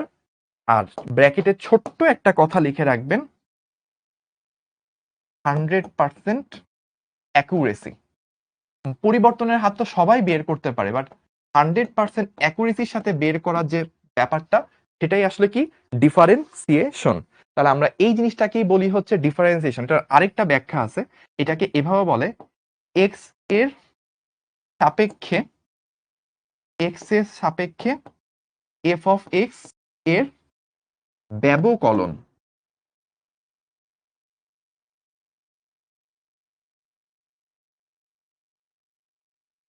এক্স এর সাপেক্ষে এফ অফ এক্স এর ব্যবকলন বা এফ অফ এক্স এর ডিফারেন্সিয়েশন, এইটার অপারেটরটাই হচ্ছে এই জিনিসটা। ঠিক আছে, তাহলে চলেন আমরা পুরা ব্যাপারটা যা যা শিখে আসছি সোফার আমরা একটু রিভিউ করি, তাহলে পুরা ব্যাপারটা আমাদের একসাথে মাথায় চলে আসবে। তো আমরা আজকে ক্লাস শুরু করছিলাম এই জায়গা থেকে, আমরা বলছিলাম যে ক্যালকুলাসের আবিষ্কারক লিবনিজ বা কোনো কোনো ক্ষেত্রে নিউটন। এটা দুইটা পার্ট আছে ডিফারেন্সিয়েশন। আমাদের ফিজিক্সের ক্ষেত্রে ডিফারেন্সিয়েশনটা বেশি কাজে লাগবে, ইন্টিগ্রেশন খুব একটা আমাদের লাগবে না, ম্যাথসে গেলে বেশি লাগবে, বা আপনারা যখন আরো পরের চ্যাপ্টার গুলোতে যাবেন তখন হয়তো হালকা পাতলা কাজে লাগবে। তো সূক্ষ্ম পরিবর্তন অ্যাকুরেটলি মাপার যে টেকনিক সেটা হচ্ছে ডিফারেন্সিয়েশন, আর অনেকগুলো রেজাল্টকে একত্রে পারফেক্টলি অ্যাকুরেসির সাথে বের করা যে টেকনিক সেটা হচ্ছে ইন্টিগ্রেশন। ক্যাল আচ্ছা, তো আমি একটু আপনাদেরকে পড়ার মাঝে ইন্টারাপ্ট করি, সেটা হচ্ছে আপনারা যেহেতু নতুন একদম, আমাদের অনেকেই আছে শিখর সাথে একদম প্রথম জয়েন হয়েছেন, কোয়ার্টার ওয়ানে যেহেতু আছেন, তো আপনারা একটা কাজ অনেক সময় করেন যে ভাই একই কমেন্ট অনেকবার করেন। তো একই কমেন্টটা ভাইয়াদের পক্ষ থেকে রিকোয়েস্ট থাকবে আপনি অনেকবার করবেন না। কারণ ধরেন আপনি হয়তো বারবার করে যাচ্ছেন। আমাদের এই ক্লাসে মনে হয় এখন ভাই লাইভে কানেক্ট আছে কতজন, অলমোস্ট প্রায় 500-র কাছাকাছি, আনুমানিক 500-র মতো আমাদের কানেক্ট আছে, কমবে বাড়বে স্বাভাবিক। তো যদি চিন্তা করেন 500 জনের মধ্যে যদি 50 জনও কমেন্ট করে এবং একজন যদি একই কমেন্ট 10টা করে করে, তাহলে কিন্তু ধরেন 1 সেকেন্ডের মধ্যেই আমার সামনে 10-15টা কমেন্ট চলে আসবে। তো ভাইয়া তখন কারো কমেন্টটি চাইলেও আসলে দেখা পসিবল হবে না। এজন্য রিকোয়েস্ট থাকবে আপনি আপনার কমেন্টটা একবার করেন।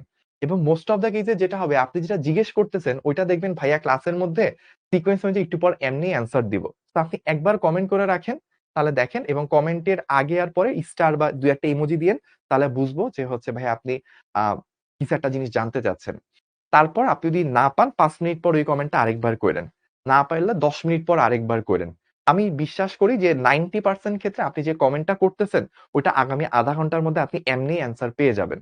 তারপরেও যদি আপনি না পান, একবার কমেন্ট কইরেন বা ওই কমেন্টটা আপনি একটু পর ১০ মিনিট পর আরেকবার কইরেন। কারণ ২-৩ মিনিটের মধ্যে আপনি ওই একই কমেন্ট ১০, ১৫, ২০ বার করলেন, তাহলে এখানে যারা আছে পাইলট ভাইয়ারা ওনাদের পক্ষেও ম্যানেজ করা কষ্টকর হয়, বা হচ্ছে আমাদের যারা আমরা কমেন্ট দেখতেছি সেই কমেন্টটাও কিন্তু আমরা একজনের কমেন্ট বারবার আসলে বাকিদের কমেন্ট গুলো আমরা তখন আর দেখতে পারি না। তো এটা রিকোয়েস্ট থাকলো একটা কমেন্ট কখনোই একবারের বেশি করবেন না।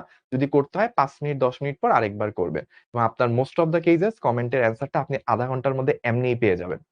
আচ্ছা, তো আমাকে এবার আরো কিছু জিনিস আমরা একটু রিভিউ করে নিই। আপনাদের আমার তো অনেকগুলা কোয়েশ্চেন যেমন আসবে যে ভাই অপারেটর কি, ডি কি, ডিএক্স মানে আসলে আরো কি বোঝায়? এরকম অনেক সবসময় কি এক্সই হবে কিনা? এরকম অনেকগুলা কমেন্ট আছে। তো দেখবেন আমি ক্লাস শেষ করার মধ্যে এগুলা সবকিছু অলরেডি ভাইয়াই এক্সপ্লেইন করব। জাস্ট আমার সিকোয়েন্সটা হয়তো একটু পরে আসবে ওইটা। একটু পরে আপনি অলরেডি অ্যান্সার পেয়ে যাবেন। তাহলে এখন আমরা দেখেন কি পাইলাম? ডিফারেন্সিয়েশন এর মেইন কাজ হচ্ছে পরিবর্তনের হার বের করা। তাহলে অন্য অন্যান্য কেসেও আমরা কি করি? পরিবর্তনের হার তো মাপতেই পারি। তাহলে ডিফারেন্সিয়েশন এর স্পেশালিটিটা কি? স্পেশালিটি হচ্ছে অ্যাকুরেটলি বের করা, একদম পুঙ্খানুপুঙ্খভাবে বের করা। সেটাকে আমরা কিভাবে বললাম? আমরা ২ টা পয়েন্ট নিলাম যে আমরা এই জায়গায় পরিবর্তনের হার বের করলাম, এই জায়গায় পরিবর্তনের হার বের করলাম। তো আপনাদেরকে তখন জিজ্ঞেস করা হয়েছিল যে ভাইয়া পোল কোয়েশ্চেন দিয়ে যে এই ধরেন আমাদের এখানে পরিবর্তনের হার বের করলাম, এখানেও পরিবর্তনের হার বের করলাম। কোনটা বড়? তো আপনারা বললেন যে ভাই এই M2 টা এই জায়গায় পরিবর্তনটা বেশি হইছে। অল্প একটু ইনপুট চেঞ্জেই আউটপুটটা অনেক বেশি চেঞ্জ হয়ে গেছে। তাহলে এখানে পরিবর্তনের হারটা বেশি। তো আপনাকে ১ম এই জিনিসটা একটু রিয়ালাইজ করাইলাম। এরপর আমরা কি করলাম? আমরা বললাম যে P বিন্দুতে পরিবর্তনের হার বের করব। মানে P বিন্দুতে ইনপুট চেঞ্জ হলে আউটপুটটা কি রেটে চেঞ্জ হয়, ওই বিন্দুতে সেটা বের করতে চাই। তো আমরা ২ ভাবে বের করলাম। একটা হচ্ছে হলুদ কালারের বড় রেঞ্জে বের করলাম। বড় রেঞ্জে বের করে যে রেঞ্জ মানটা পাইলাম, পরিবর্তনের হারকে ঢাল বলা হয়। সেটা আমরা পাইলাম MP1। তারপর আমরা খুব ছোট্ট একটা রেঞ্জ নিয়ে পি বিন্দুর কাছে খুব অল্প একটা সাদা কালারের রেঞ্জ নিয়ে আমরা সেই একই জিনিসই বের করলাম। বের করার পর একটা পোল কোশ্চেন করলাম। পোল কোশ্চেনের মধ্যে 216 জন হচ্ছে রাইট অ্যান্সার দিতে পারছিল। ওরা বলল অবশ্য 500 জনের মধ্যে অলমোস্ট 200 জনের কাছাকাছি বা 150 জনের কাছাকাছি অ্যান্সারই করে নাই। ওরা সম্ভবত লাইভ অন করে ঘুমাচ্ছিল। এনিওয়েজ, তো আমরা তাদেরকে ঘুমে ডিস্টার্ব না করি। আমরা যারা পার্টিসিপেট করছি তাদের মধ্যে প্রায় মোর দ্যান 70-80% মানুষ রাইট অ্যান্সার দিছেন। তারা বলছেন যে ভাইয়া MP2 এটা হচ্ছে বেশি অ্যাকুরেট হবে। কেন অ্যাকুরেট হবে? কারণ আমি যত কাছাকাছি রেঞ্জে নিব ওই বিন্দুতে আপনার ওই বিন্দুর খুব কাছাকাছি গেলে কি হবে? ওই বিন্দুর অ্যাকচুয়াল অবস্থাটা পাবো। আমি যদি রেঞ্জটাকে বড় করে দিই তখন কি হচ্ছিল? যে আমার একটা এভারেজ ভ্যালু আসছিল। হয়তো দেখা গেছে যে ধরেন আপনি যদি এই টোটাল রেঞ্জের মধ্যে মাপেন, টোটাল রেঞ্জের মধ্যে পরিবর্তনের হার মাপেন তখন কি? এইদিকে দেখেন গ্রাফটা অনেক দ্রুত উঠতেছে। তাহলে এখানে পরিবর্তনের রেটটা বেশি। আবার এখানে দেখেন একটু স্লো উঠতেছে, তাহলে এখানে পরিবর্তনের রেটটা কম। আপনি যদি অনেক বড় একটা রেঞ্জ নেন তাহলে আপনি এভারেজ পাবেন, কোন একটা বিন্দুতে অ্যাকচুয়ালি কি ঘটতেছে সেটা পাবেন না।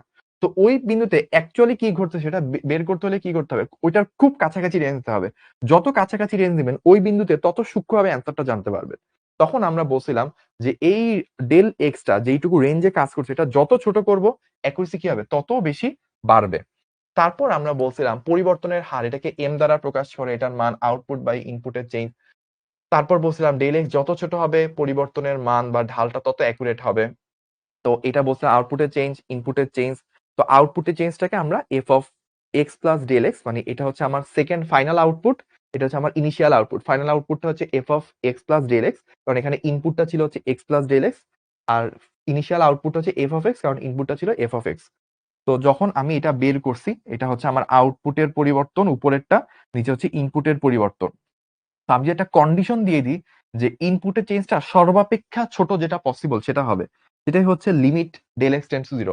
তো limit del x tends to zero এটা কি বুঝায়? এটা বুঝায় যে ইনপুটের পরিবর্তন সর্বাপেক্ষা ছোট যেটা হওয়া পসিবল সেটা নেওয়া হয়েছে। তাহলে আউটপুটের চেঞ্জটা যেটা আসবে সেটাই হচ্ছে পরিবর্তনের হার 100% অ্যাকুরেট। তো এই ব্যাপারটাকেই বলা হয় এক্স এর সাপেক্ষে এফ অফ এক্স এর ডিফারেন্সিয়েশন। এক্স এর সাপেক্ষে এফ অফ এক্স এর ডিফারেন্সিয়েশন সেটা মানে এফ অফ এক্স এর ক্ষুদ্রাতি ক্ষুদ্র পরিবর্তনের হার বের করা বা ডিফারেন্সিয়েশন বের করা। এটাকে কিভাবে রিড করতে হয়, কিভাবে উচ্চারণ করতে হয়? উচ্চারণটা হচ্ছে d d x of f of x. ঠিক আছে? তারপর আমরা কি দেখছিলাম? আমরা বলছিলাম যে এম তো পরিবর্তনের ঢাল, এটা বলছিলাম। এই জিনিসটা মানে হচ্ছে ডেল এক্সটা তো 0.1 0.01 আপনি যতই হয় না কেন তার থেকেও ছোট হওয়া পসিবল। তো সর্বাপেক্ষা ছোট যেই মানটা পসিবল সেটাই হচ্ছে ডেল এক্স।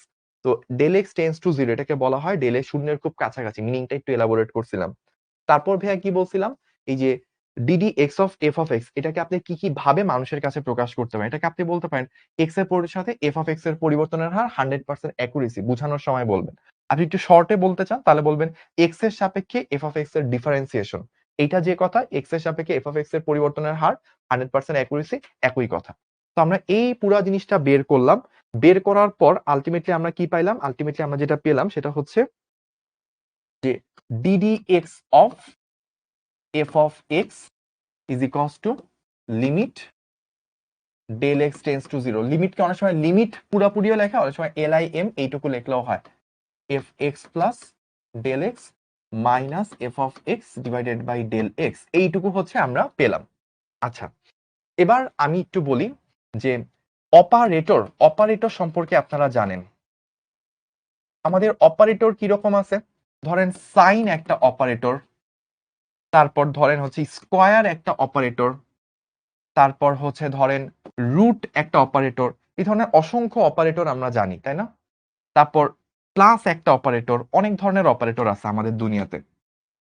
তো এইটা ধরেন 1 number operator, 2 number operator, 3 number operator, তারপর এটা ধরেন 4 নাম্বার অপারেটর। তো অপারেটর গুলোর কাজ কি? একটু আমরা দেখি যে অপারেটর গুলোর কাজ কি।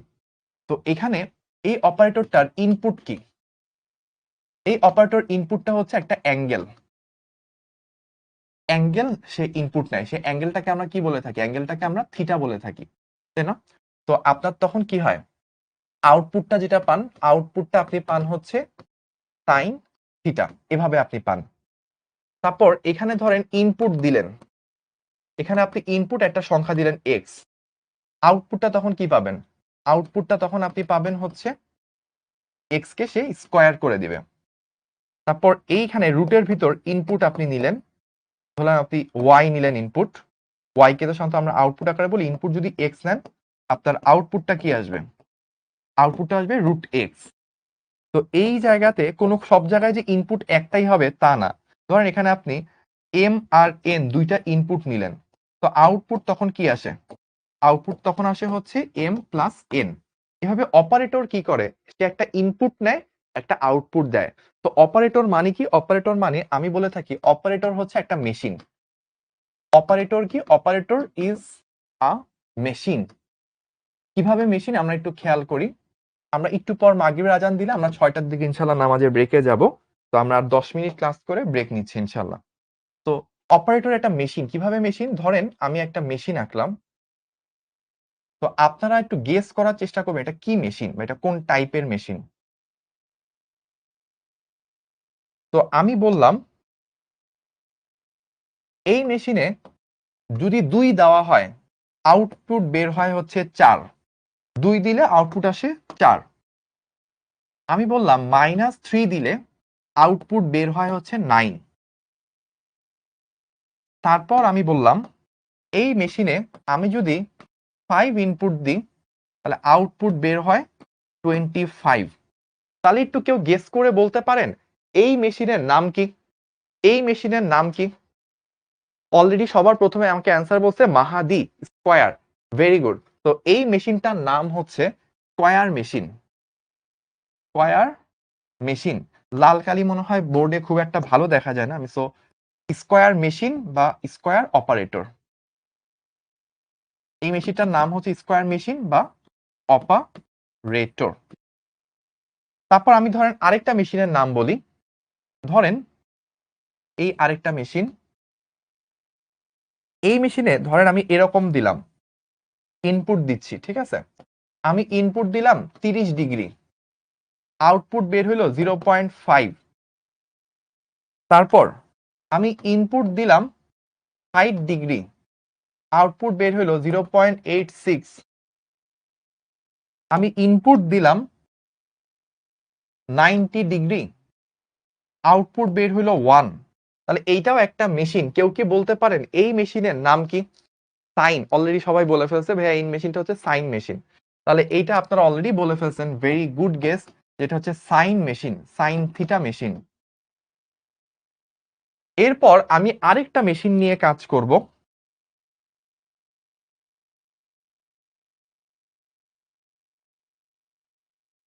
এই মেশিনে আমি একটা জিনিস ইনপুট দিব।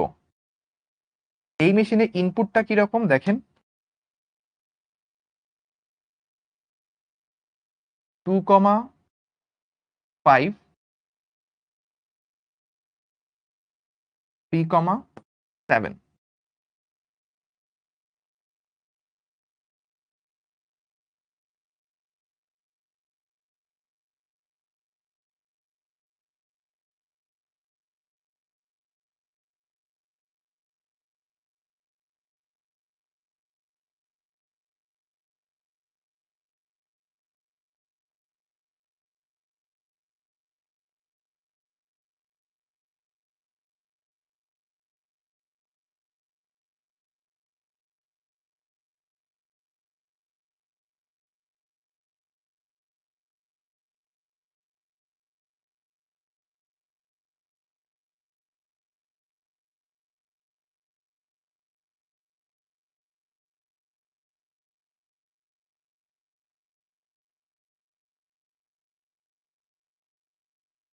আচ্ছা, এই মেশিনটা যতগুলা মেশিন দেখছি তার মধ্যে সব থেকে ভয়াবহ মেশিন কোনটা? এই মেশিনটা। কেউ কি বলতে পারবেন যে এই মেশিনটার নাম কি? এই মেশিনটার নাম কি কেউ বলতে পারবেন? এখানে আমি কি দিছিলাম, 2537, এইটা ইনপুট দিছি, আউটপুট বের হয়েছে 2। 1,4 3,10 ইনপুট দিছি, আউটপুট বের হয়েছে 3। 2,4 3,8 দিছি, আউটপুট বের হয়েছে 4। তাহলে এখানে আসলে দেখেন ও যেটা করছে, দুইটা বিন্দু ইনপুট নিছে। কার্টেশিয়ান স্থানাঙ্ক সিস্টেমে এক্স কমা ওয়াই আছে না, এক্স কমা ওয়াই দুইটা করে ইনপুট নিছে, একটা আউটপুট দিছে। খেয়াল করেন প্রথমে 2,5 3,7, তাহলে আমি যদি del Y by del x বের করি, 5 থেকে 7 গেছে, আউটপুটের পরিবর্তন কি 2। 2 থেকে 3 তে গেছে, আউটপুটের পরিবর্তন কি 1, তাহলে দেখেন আউটপুটটা হচ্ছে 2, পরিবর্তনের হারটা 2 আসছে এখানে দিছে। তারপর দেখেন এই জায়গায় দেখেন 1 থেকে 3 তে গেছে, তাহলে ডেল এক্স কত 2, 4 থেকে 10 এ গেছে, ডেল ওয়াই কত 6, ভাগ করলে 3 আসে। 3টা দেখেন এই যে সাদা কালার 3 দিছে। তারপর হলুদ কালার দেখেন 2 থেকে 3 তে গেছে, তাহলে ইনপুটের পরিবর্তন 1, আউটপুটের পরিবর্তন 4 থেকে 8 এ গেছে, আউটপুট 4, তো ভাগ করলে 4 আসে। তাহলে এই মেশিনটা কি করছে, পরিবর্তনের হার বের করতেছে। তো পরিবর্তনের হার সেটা যদি 100% অ্যাকুরেটলি বের করতে পারে, তাহলে এই পরিবর্তনের হার যে অপারেটর, সেটাকেই আমরা কি বলি, ডিফারেন্সিয়েশন। তো আপনি যখন বলতেছেন ডিডিএক্স, ডিডিএক্স হচ্ছে এই মেশিনটা, তো এই মেশিনটা হচ্ছে ডিডিএক্স অপারেটর। তো এইটাকে যখন আপনি বলছিলেন সাইন অপারেটর, সরি, এইটাকে যখন আপনি বলছেন সাইন অপারেটর, এইটাকে যেমন আপনি বলছেন স্কোয়ার অপারেটর, এই মেশিনটা হচ্ছে ডিডিএক্স অপারেটর। এই মেশিনটা কি করতেছে, আপনার দুইটা ইনপুটের মধ্যে কম্পেয়ার করে ও হচ্ছে আউটপুট দিচ্ছে, এবং আউটপুটটা কি, আউটপুট হচ্ছে পরিবর্তনের হার। তো আমি এখানে আউটপুটের পরিবর্তনটা বের করা খুব ইজি, আমার সংখ্যাগুলা খুব কাছাকাছি বা হচ্ছে খুব সুন্দর নাম্বার আছে, কিন্তু ও যেটা করতে পারে যে কোনো জায়গায় ওকে দেওয়া হোক খুব সূক্ষ্মভাবে একদম পারফেক্টলি বের করতে পারে। এই অপারেটর নামই হচ্ছে ডিডিএক্স। তো এই ডিডিএক্স অপারেটরটা কিরকম, ডিডিএক্স অপারেটরটা হচ্ছে এরকম যে ডিডিএক্স অফ, এখানে যেই জিনিসটা বসবে, এখানে যে বসবে, ধরেন এখানে হচ্ছে কোন একটা ফাংশন বসে, তো ওই ফাংশনটার পরিবর্তনের হারটা সে সূক্ষ্মভাবে বের করতে পারে। এটাই হচ্ছে ডিডিএক্স অপারেটরের কাজ। তাহলে আমি এখানে লিখতে পারি, এখানে যে ফাংশন বসবে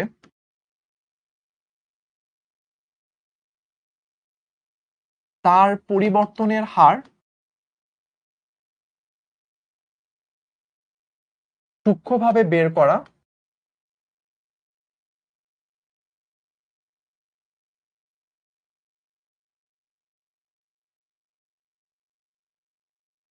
হলো ডিডিএক্স অপারেটরের কাজ। আচ্ছা, তাহলে আমরা এতক্ষণ পর্যন্ত ডিডিএক্স কি, ডিডিএক্স অপারেটর কি, ডিফারেন্সিয়েশন কি, সেই জিনিসগুলো হচ্ছে আমরা বের করলাম। আমরা 2-3 মিনিট কিছু কথা বলে ইনশাআল্লাহ আমরা নামাজের ব্রেকে যাব। এবার আমাদেরকে যেটা করতে হবে, ডিফারেন্সিয়েশনের কিছু সূত্র মুখস্থ করতে হবে। ডিফারেন্সিয়েশন এর কিছু সূত্র। তো 1 নাম্বার সূত্র যেটা মনে রাখতে হবে, ডিডিএক্স অফ কনস্ট্যান্ট, যে কোনো একটা ধ্রুবককে যদি আপনি ডিফারেন্সিয়েশন করেন, অ্যান্সারটা আসবে 0। কেন? কারণ ডিফারেন্সিয়েশন মানে কি, পরিবর্তনের হার। যেটা ধ্রুবক তার কি কোনো পরিবর্তন হয়? ইনপুট চেঞ্জ হলেও ধ্রুবকটার কোনো চেঞ্জ হয় না, তাই পরিবর্তনের হার হচ্ছে 0। 2 নাম্বার কি, ডিডিএক্স অফ এক্স, এই পরিবর্তনের হারটা হচ্ছে 1, কারণ ইনপুটও এক্স, আউটপুটও এক্স। তো ইনপুট যতটুকু চেঞ্জ হবে, আউটপুটও কি ততটুকু চেঞ্জ হবে, সো পরিবর্তনের হারটা অলওয়েজ 1 হয়। এর পরের গুলো ভাই আর ব্যাখ্যা দিব না, এর পরের গুলো হচ্ছে আপনাকে সূত্র আকারে মনে রাখতে হবে। ম্যাথমেটিক্স যখন আপনি ফার্স্ট ইয়ারের শেষ দিকে করবেন, তখন আপনাকে এটা গ্রাফ টাফ একে এক্সপ্লেইন করবে যে কেন সূত্রটা এরকম হয়। আমরা জাস্ট আমাদের ফিজিক্সের জন্য কয়েকটা সূত্র কাজে লাগবে, এই সূত্রগুলো আমরা জেনে রাখবো। ধরেন আপনাকে যদি বলে ddx of x to the power N, তাহলে অ্যান্সারটা কি আসবে, মানে এক্স এর উপর যদি কোনো একটা পাওয়ার থাকে, এক্স এর উপর যদি কোনো একটা পাওয়ার থাকে x to the power N, তাহলে সূত্র হচ্ছে পাওয়ারটা সামনে আসবে আর উপর থেকে পাওয়ারটা 1 কমে যাবে, মানে উপরের পাওয়ারটা সামনে আসবে, পাওয়ার একটা কমে যাবে। তাহলে 4 নাম্বার কি, 4 নাম্বার হচ্ছে ডিডিএক্স অফ লন এক্স, যদি লন এক্স কে ডিফারেন্সিয়েশন করেন অ্যান্সার আসবে 1/x।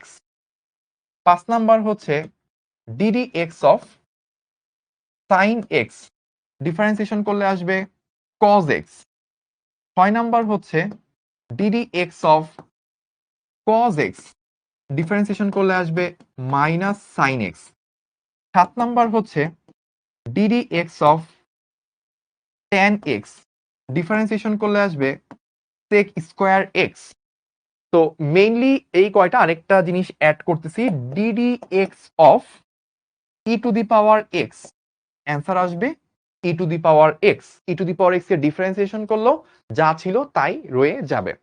তো এই যে এই 8টা সূত্র, এই 8টা সূত্র একটু মুখস্থ করবেন। ভাইয়া জাস্ট ছোট্ট একটা ম্যাথ দেখাবো, ম্যাথ দেখাই ভাইয়া একটা ব্রেক নিব যে এই সূত্রগুলোকে কিভাবে এক্সপ্লেইন করতে হয়। তো আমি রিকোয়েস্ট করব এটা একটা ছবি তুলে রাখেন, এটার কোনো পোস্ট দিবেন না বা দেওয়ার দরকার নাই, জাস্ট ছবিটা তুলে রাখবেন, ভাইয়া যখন ম্যাথ করাবো ম্যাথের সাথে যেন রিলেট করতে পারেন। ঠিক আছে, 3 সেকেন্ড গুনবো, 1 2 3। তো আমরা একটা ছোট্ট ম্যাথ করি। ম্যাথটা কিরকম দেখেন, আমরা একটা ফাংশনকে ডিফারেন্সিয়েশন করব। ফাংশনটা হচ্ছে, ধর আমরা 1 নাম্বার প্রবলেম করতেছি, ফাংশনটা এরকম 5x², বা একটু উপরে দিই, 5x⁴ এই হচ্ছে আমার একটা ফাংশন। এটা একটা ফাংশন, এই ফাংশনকে আমি ডিফারেন্সিয়েশন করব। তাহলে মাথায় রাখবেন রুল নাম্বার 1, যদি কোনো একটা ফাংশনের শুরুতে একটা কনস্ট্যান্ট গুণ আকারে থাকে, যেমন এখানে 5 গুণ আকারে আছে একটা কনস্ট্যান্ট, তাহলে ওইটা হচ্ছে বাইরে চলে আসে। কোন একটা কনস্ট্যান্ট যদি গুণাকারে থাকে সেটা বাইরে চলে আসে। তাহলে আমরা কি শিখলাম, পাশে সাইড নোট করে রাখবো, অবশ্যই সাইড নোট করবেন। কনস্ট্যান্ট গুণাকারে থাকলে তা বাইরে চলে আসে। আচ্ছা, তাহলে এরপর কি পাচ্ছি, 5 ইন্টু x⁴ মনে আছে পাওয়ারটা কি হয়, সামনে চলে আসে, আর উপর থেকে পাওয়ারটা কি হয়, 1 কমে যায়। ওই যে আমরা পড়ছিলাম ডিডি এক্স অফ x⁴n কি আসে, n x⁴n-1। তো এখানে n কত ছিল, 4, 4টা সামনে চলে আসছে, আর n-1, 4 - 1 কত, 3 হয়। তো এই জিনিসটাই হচ্ছে আমার এই ক্ষেত্রে এটাই হচ্ছে আমার অ্যান্সার। তো এইভাবে হচ্ছে এই প্রবলেম গুলো আমরা সলভ করতে পারি। ঠিক আছে, আমার সাথে অনেকেই হচ্ছে অ্যান্সার বের করছেন। তো আলটিমেটলি করলে 20x³ এইভাবে আসবে। তো আমরা একটা প্রবলেম সলভ করলাম, পরবর্তী আমরা আরো প্রবলেম সলভ করব। এখন একটা আমরা নামাজের ব্রেকে যাব।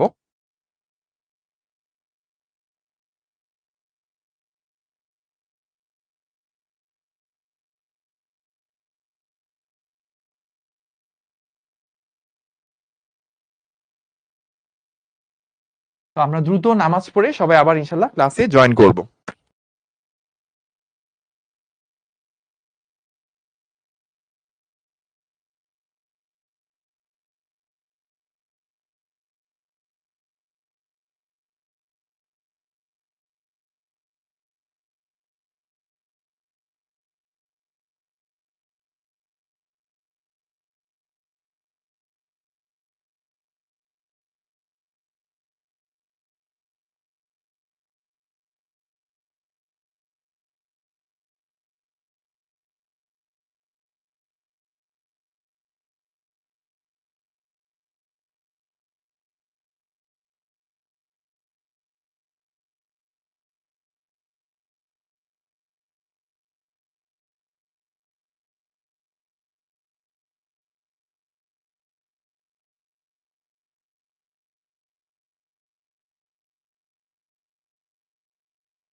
আসসালামু আলাইকুম and welcome back to the class. নামাজ শেষ করতে একটু টাইম বেশি লেগে গেছিল।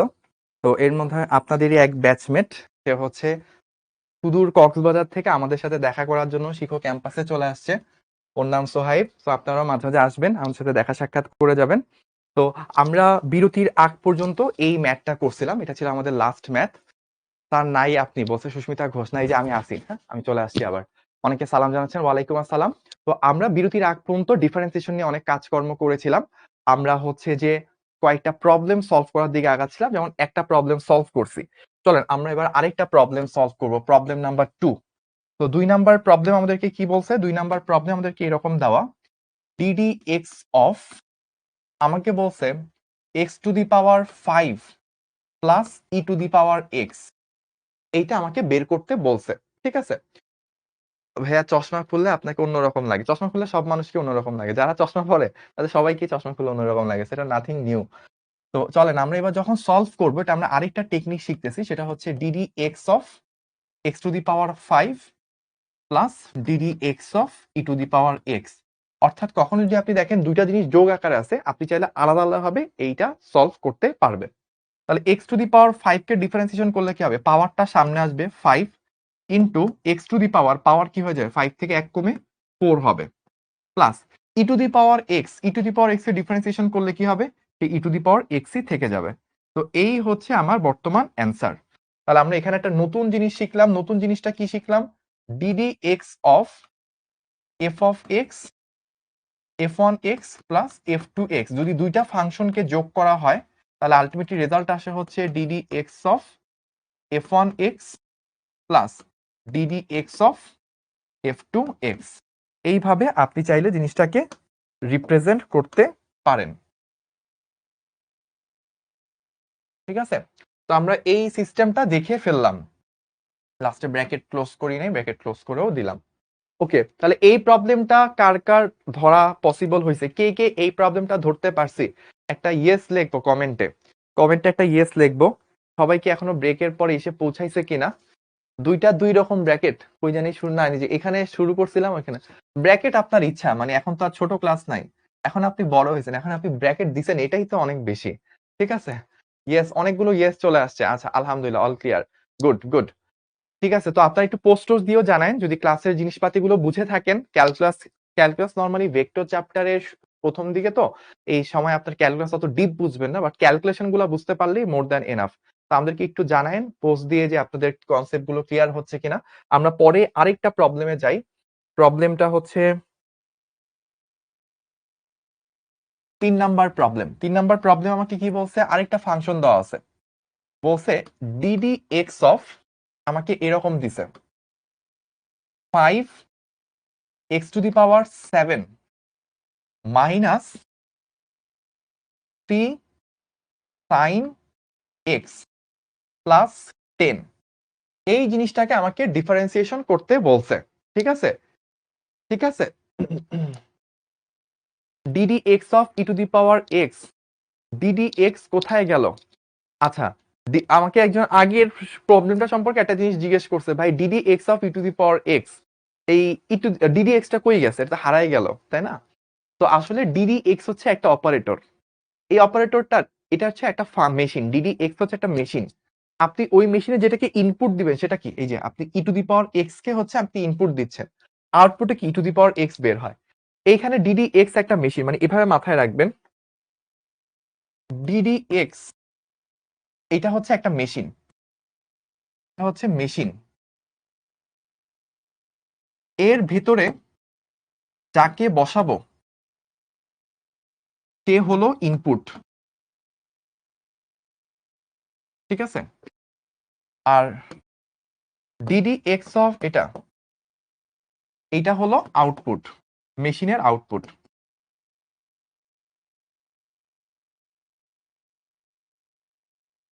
এটা হলো মেশিনের আউটপুট। তো এই জিনিসটা করে যে অ্যান্সারটা পাই সেটা হচ্ছে মেশিনের আউটপুট। ভাইয়া শিখর ক্যাম্পাস কোথায়? গুলশান 2। ঠিক আছে, শিখর ক্যাম্পাস গুলশান 2, সুইডেনের এম্বাসির ঠিক অপোজিট বিল্ডিং, দেহুলি টাওয়ার, তাই না ভাইয়া? যে আমি রং না করে থাকি। ঠিক আছে, তো আমাদের এই হচ্ছে আমাদের প্রবলেম, এই প্রবলেমটা আমরা সলভ করব। তাহলে এখন ৩টা ফাংশন আছে, আমি আলাদাভাবে সলভ করতে পারি। আমি এভাবে লিখতে পারি, দেখেন ddx of 5x to the power 7 minus ddx of 3 sin x plus ddx of 10। আমি ভেঙে ভেঙে করতে পারি, বা আপনি যখন আরেকটু বড় হবেন, বয়স বেশি হবে, বয়স বেশি বলতে আরো এক ক্লাস আগামী ক্লাসে দেখবেন আপনারা ভেঙে ভেঙে করতে ইচ্ছা হচ্ছে, ডিরেক্টলি করবেন। 5 তো একটা কনস্ট্যান্ট, কনস্ট্যান্ট কি বাইরে গুণাকারে আসে।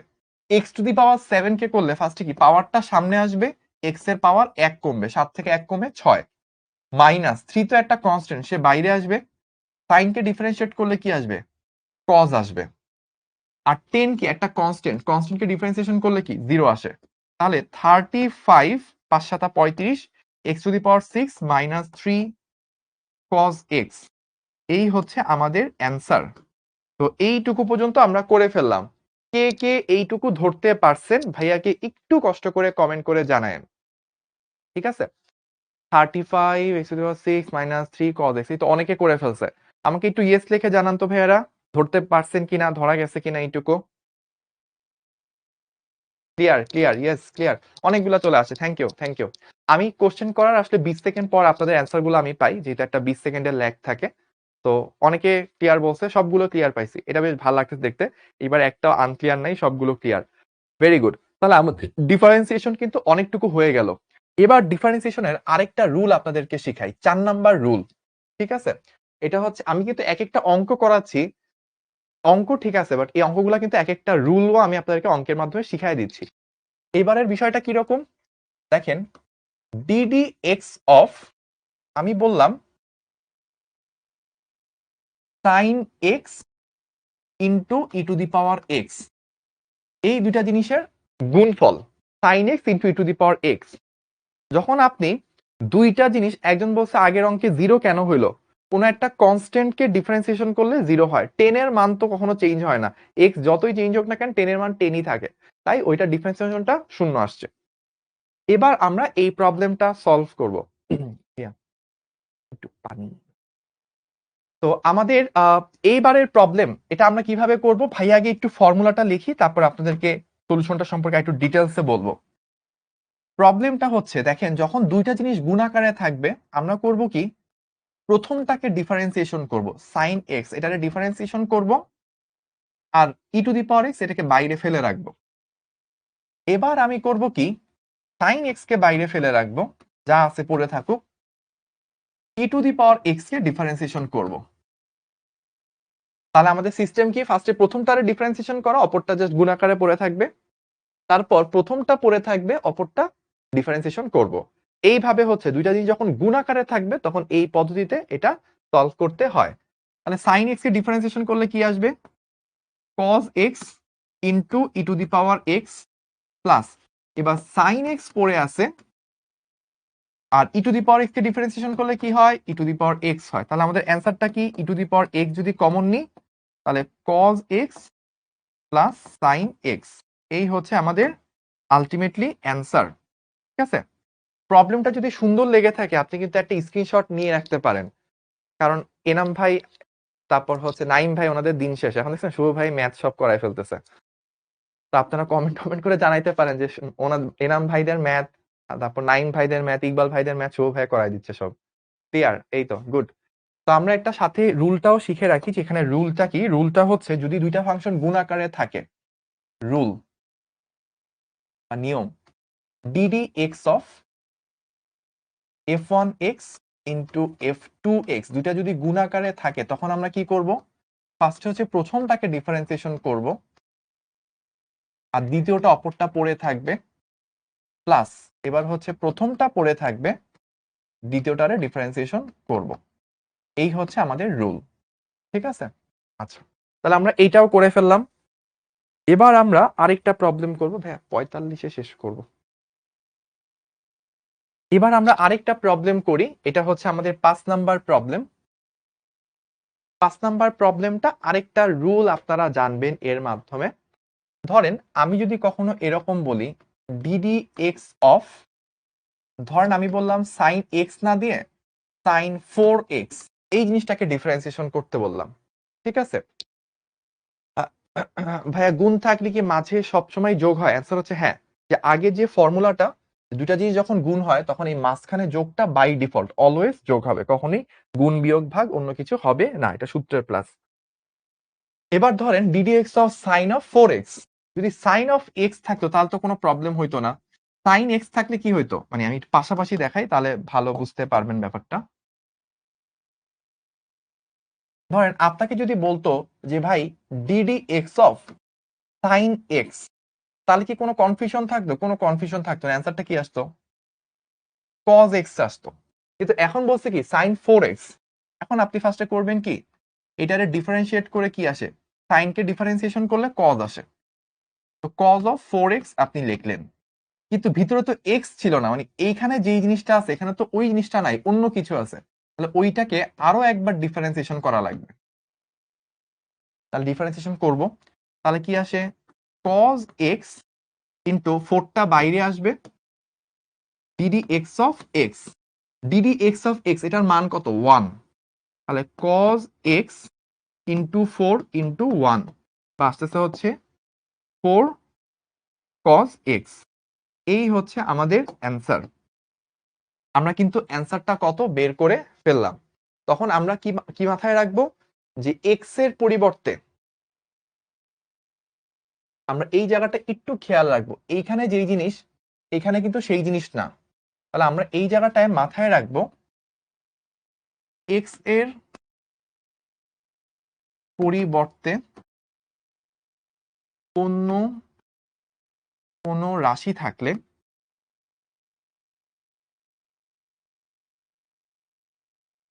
তাকে ডিফারেন্সিয়েশন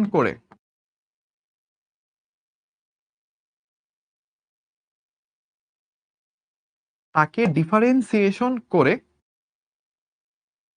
তার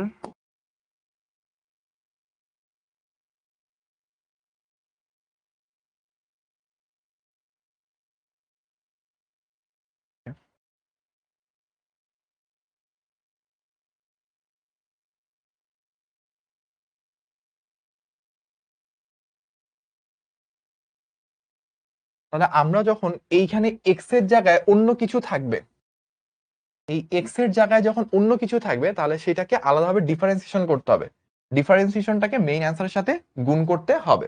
ঠিক আছে? তাহলে এই যে 4টা সামনে চলে আসলো। আচ্ছা এখানে একটা ভুল করছি, কোথায় ভুল করছি কে কে বলতে পারবে? ভুলটা হচ্ছে এখানে ভিতরে শুধু কজ হবে না, মানে কজ অফ 4x হবে। ভাইয়া গতি জড়তার কারণে একটা ভুল করছি।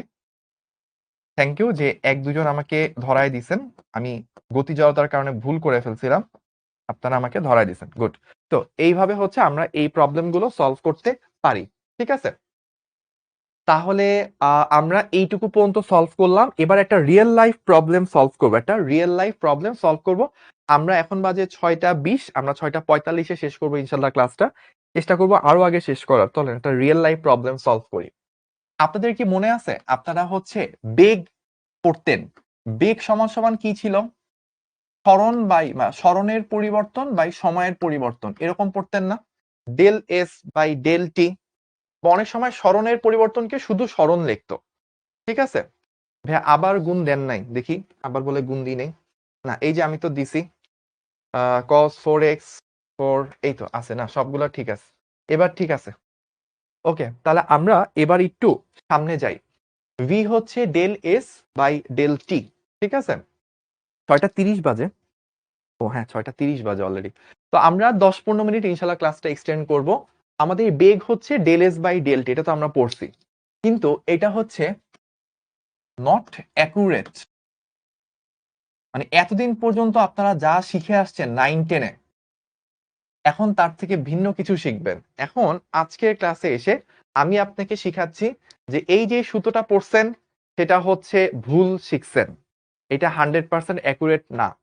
আজকে থেকে আপনি বেগের নতুন ডেফিনেশন, নতুন সংজ্ঞা শিখবেন। সেটা কি?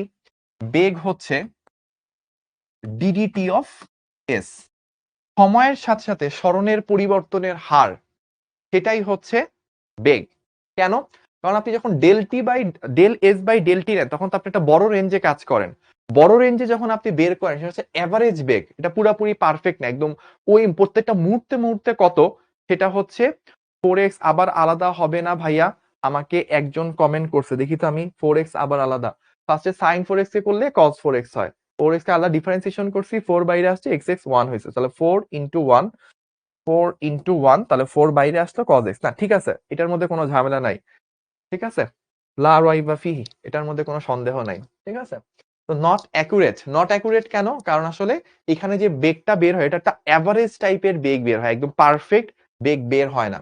তো ডিডিটি অফ এস এটা হচ্ছে প্রতিটা মুহূর্তে মুহূর্তে পুঙ্খানুপুঙ্খ অ্যান্সার বের করে, তাহলে এটা হচ্ছে অ্যাকুরেট ডেফিনেশন বা অ্যাকুরেট ফর্মুলা অফ ভেলোসিটি।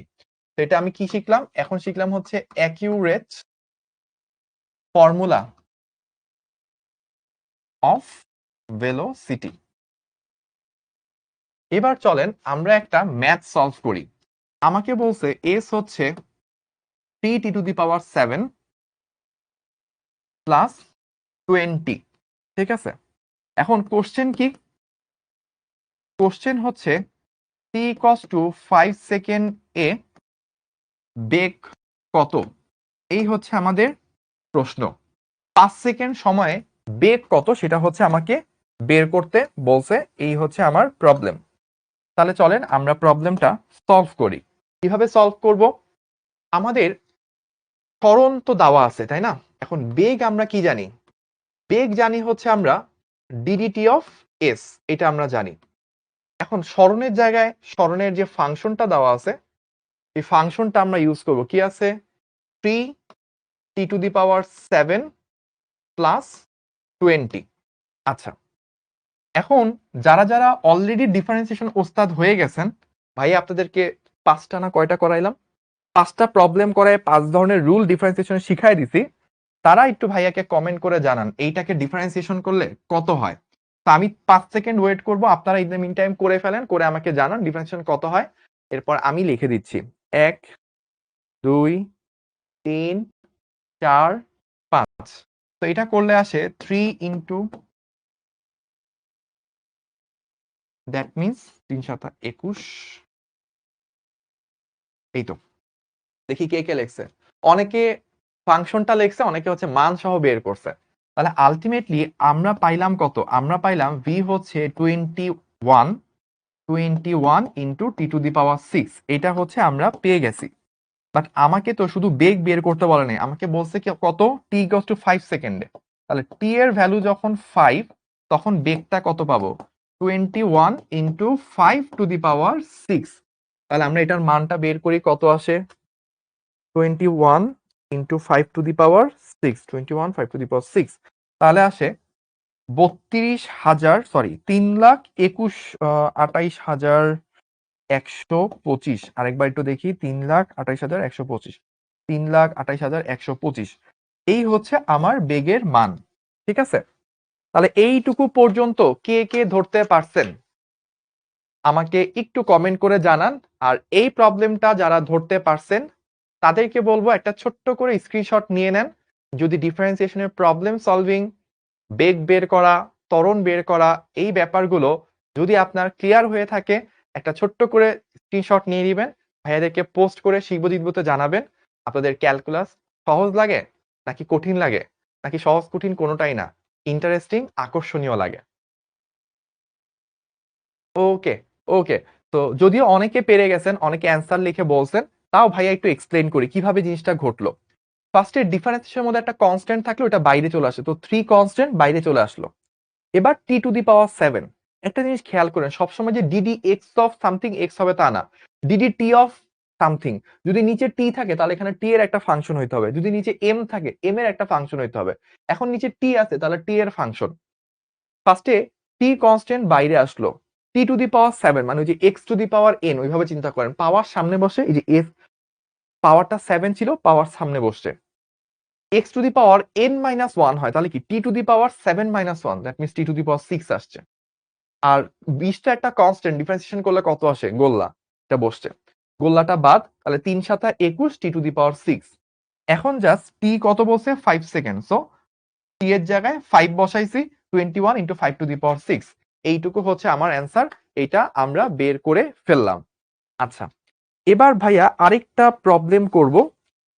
এই প্রবলেমটা হচ্ছে এরকম।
হ্যাঁ, তোলেন, সমস্যা নেই। সোহেব চলে আসেন। আসেন সামনে আসেন। তো এই যে দেখেন ভাইয়ারা বলতেছিলাম আপনাদেরই এক ব্যাচমেট, ভাইয়ার নাম শোয়েব, তাই না? এই যে শোয়েব চলে আসছে, এই যে HSC 26 আপনাদেরই এক ফ্রেন্ড, ওর নাম শোয়েব। ও হচ্ছে সুদূর কক্সবাজার থেকে আমাদের এই শিখর ক্যাম্পাস ভিজিট করার জন্য ও চলে আসছে। শোয়েব, কিছু বলবা তোমার ফ্রেন্ডের জন্য? কি বলবো ভাই? বলো, ওদেরকে একটা হাই হ্যালো দিয়ে দাও। হাই। এই যে শোয়েব তোমাদেরকে হাই হ্যালো দিয়ে দিল। তো তোমরাও চাইলে কোনো এক সময় আমাদের শিখর ক্যাম্পাসে এসে ভিজিট করবা, ভাইদের সাথে দেখা করে যাবা ইনশাল্লাহ। চা কফি খেয়ে চলে যাও।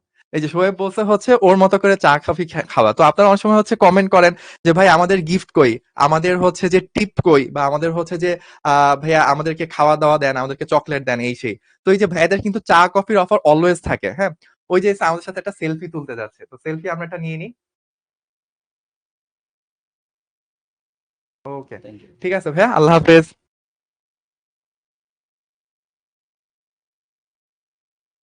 ওকে, তো কক্সবাজার থেকে আরো কয়েকজন আছে যারা হচ্ছে কমেন্ট করতেছে যে ওরাও আসতে চায়। ওকে, ইনশাল্লাহ ভিজিট হবে, তাই না, সোহেবের মতো। তো আমরা তাহলে আবার একটু আমাদের পড়ালেখার দিকে ফেরত আসি। আমাদের টপিক চলতেছিল হচ্ছে ডিফারেন্সিয়েশন। তো আমরা ডিফারেন্সিয়েশনের এই জায়গাটাতে চলে আসছি। আমাদেরকে একটা কোশ্চেন দেওয়া আছে, এটা সলভ করে আমরা হয়তো আজকের ক্লাসের শেষ দিকে চলে যাব। আমাদের এরকম একটা প্রবলেম দেওয়া, এস এর একটা ফাংশন দেওয়া, স্মরণের একটা ফাংশন দেওয়া, বলছে 2 সেকেন্ডে বেগ কত হবে, 4 সেকেন্ডে ত্বরণ কত হবে। তাহলে আমরা চলেন একটু সলভ করি। তো আমরা জানি, ফার্স্ট পার্টটা করি। ফার্স্ট পার্টটা আমরা জানি বেগ আসলে কি, ডিডিটি অফ এস, তাই তো? তাহলে চলেন স্মরণকে ডিফারেন্সিয়েশন করি। স্মরণ আমার কি আছে, 2t⁴ মাইনাস 3t² প্লাস 10, এইটা হচ্ছে আমার স্মরণ। তাহলে আমি ডিফারেন্সিয়েশন করলে ফার্স্টে 2 কি কনস্ট্যান্ট, এটা বাইরে আসবে। 4 পাওয়ারটা সামনে আসবে, পাওয়ার 1 কমবে, তাহলে কি হবে, t³ মাইনাস 3 কনস্ট্যান্ট সামনে আসবে, উপরে পাওয়ার 2 সামনে আসবে, টিটার পাওয়ার 2 থেকে কমে 1 হবে। আর 10 ডিফারেন্সিয়েশন করলে ওকে কত আসবে, 0 আসবে। তাহলে আমি আলটিমেটলি কত কত পাচ্ছি, 4 দুগুণে 8 t³ মাইনাস 3 দুগুণে 6 t, এইটা আমরা পাচ্ছি বেগ, তাই না? এখন আমাকে বলছে 2 সেকেন্ড সময় বেগ কত। সো আমরা প্রথমত এইটা তো বেগটা বের করলাম, বেগটা আমরা অলরেডি বের করে নিলাম। এবার আমরা যেটা বের করব, t ইকুয়ালস টু 2 সেকেন্ডে চাইছে। সো 2 সেকেন্ডে বেগ ভি এর value, so 8 into 2³ minus 6 into 2, তাহলে 8 ইন্টু 8, 8 কত, 64 মাইনাস 6 দুগুণে 12, দেখছেন ক্যালকুলেটর কিন্তু লাগে না। সো 52, এইটা হচ্ছে আমাদের অ্যান্সার। আমরা একটা প্রবলেম অলরেডি বের করে ফেললাম। এবার চলেন 2 নাম্বার পার্টে যাই। 2 নাম্বার পার্ট, ত্বরণ আসলে কি, বেগ আগে আপনারা এরকম পড়তেন না, del v by del t, বেগের পরিবর্তনের হার, এটাই কি ত্বরণ। তো আগে এই যে del v by del t পড়তেন, এটা কি ছিল, ইনঅ্যাকুরেট, পুরাপুরি পারফেক্ট না। এখন আপনি বড় হয়েছেন, এখন আপনার বয়স হয়েছে, কয়দিন পর বাবা মা বিয়ে দিবে, তো এখন আপনার আর এইভাবে লিখলে হবে না। এখন আপনি লিখবেন কি, ডিডিটি অফ ভি, সময়ের সাথে সাথে বেগের পরিবর্তনের হার, এটাই কি ত্বরণ। আবার এইটা বললেন না বাসায় যে যে ভাইয়া ক্যালকুলাস শিখাই দিয়ে বলছে যে বিয়ে দিতে হবে, আঙ্কেল আন্টিকে আবার বললেন না, তাহলে ভাইয়া বিপদে পড়বো। তো এখন চলেন বেগকে ডিফারেন্সিয়েশন করতে হবে। বেগের ফাংশন আমরা কি পাইছিলাম, এই যে বেগের function. So 8t³ minus 6t, তাহলে ডিফারেন্সিয়েশন করলে 8 ফার্স্টে কনস্ট্যান্ট সামনে আসবে 3 মানে টি এর পাওয়ার 3, সো 3 সামনে আসলো, টি স্কয়ার হইলো মাইনাস 6t। তো 6 একটা কনস্ট্যান্ট বাইরে থাকলো। টি কে ডিফারেন্সিয়েশন করলে ডিডিটি অফ টি কত হবে 1, বা ডিটি বাই ডিটি কত আসে 1 আসে। তাহলে পুরো জিনিসটার মান আমি কত পাইলাম, মান পেলাম হচ্ছে আমরা 3 8 24 আর টি স্কয়ার মাইনাস 6, এইটা হচ্ছে আমরা মান পেলাম, তাই না? তাহলে এখন যদি আমাকে বের করতে বলে টি ইকুয়ালস টু 4 সেকেন্ড এ ত্বরণ, তাহলে ত্বরণটা আমরা কিভাবে বের করব, 24 ইন্টু কত 4 স্কয়ার মাইনাস 6, তাহলে 4 স্কয়ার কত 16, 16 ইন্টু 24, তাহলে আমরা একটু বের করি, 24 ইন্টু 4 স্কয়ার মাইনাস হচ্ছে কত 6, তাহলে আসে হচ্ছে 378, 378। ঠিক আছে, এইভাবে হচ্ছে আমরা এই ধরনের প্রবলেম সলভ করতে পারি। তো আমার এই পুরো প্রবলেম যতটুক ভাইয়া আজকের দিনে করালাম, এই প্রবলেমটা কে কে বুঝতে পারছি একটু ভাইয়াকে কমেন্ট করে ইয়েস লিখবো, একটু ভাইয়া কমেন্ট করে ইয়েস লিখবো। সো আমার সাথে অনেকে কমেন্ট করছে অলরেডি যে মানটা কত আসে, ইয়েস লেখার অপেক্ষায়। Okay okay okay okay, yes yes yes, অনেকগুলো ইয়েস চলে আসছে, thank you thank you thank you. Okay, so এই প্রবলেমটা যারা যারা বুঝতে পারছি, আজকের ক্লাসের last problem, almost last slide. তো এইটা সবাই একটা, যারা যারা ক্লাসে আছি, যারা ধরতে পারছি, সবাই একটা স্ক্রিনশট নিব এবং সবাই জানাবো শিখবো জিতবোতে যে আমরা কিন্তু ক্যালকুলাসে এখন কি ধরে ফেলছি, ক্যালকুলাসের প্রবলেমও আমরা কি করতে পারি এখন সলভ করতে পারি। তো আজকের ক্লাসে আমাদের টার্গেট ছিল ডিফারেন্সিয়েশন নিয়ে কাজ করা। আমরা ডিফারেন্সিয়েশন নিয়ে কাজ করছি, অনেক ধরনের সূত্র পড়ছি, অনেক ধরনের ম্যাথ করছি, থিওরিটা সম্পর্কে হালকা পাতলা ধারণা হয়েছে। বাট ডিফারেন্সিয়েশন ব্যাপারটা কি একটা সাগর, ডিফারেন্সিয়েশন হচ্ছে সাগর। আজকে হচ্ছে আমরা সাগরে জাস্ট পা ভিজালাম, আমরা ইন্টার ফার্স্ট ইয়ার যখন শেষ করব তখন সাগরের মাঝামাঝি আসবো। তো আজকে হচ্ছে আমরা ক্যালকুলাসের সূচনা করলাম পরিবর্তনের হার নিয়ে। আগামী ক্লাসে আমরা দুইটা জিনিস করব, একটা হচ্ছে প্রথম আধা ঘন্টা ইন্টিগ্রেশন নিয়ে আমরা একটু পা ভিজাবো। ইন্টিগ্রেশন আরেকটা সমুদ্র, এটা যদি হয় প্রশান্ত মহাসাগর, সরি এইটা যদি হয় আপনার বঙ্গোপসাগর, তাহলে ইন্টিগ্রেশন হচ্ছে প্রশান্ত মহাসাগর। তো ইন্টিগ্রেশনের সাগরে আমরা আগামী ক্লাসে আধা ঘন্টা পা ভিজাবো। তারপর আমরা ডিফারেন্সিয়েশন ইন্টিগ্রেশন থেকে একটা স্পেশাল জিনিস আছে যেটাকে আমরা বলি গ্রেডিয়েন্ট ডাইভারজেন্স কার্ভ, ওগুলো নিয়ে 1 ঘন্টা পড়াশোনা করে আগামীকালকে ইনশাল্লাহ আমরা ক্লাসের ইতি টানবো, অর্থাৎ ভেক্টরটা শেষ করব। তারপরে আরো 3টা ক্লাস মিনিমাম হবে।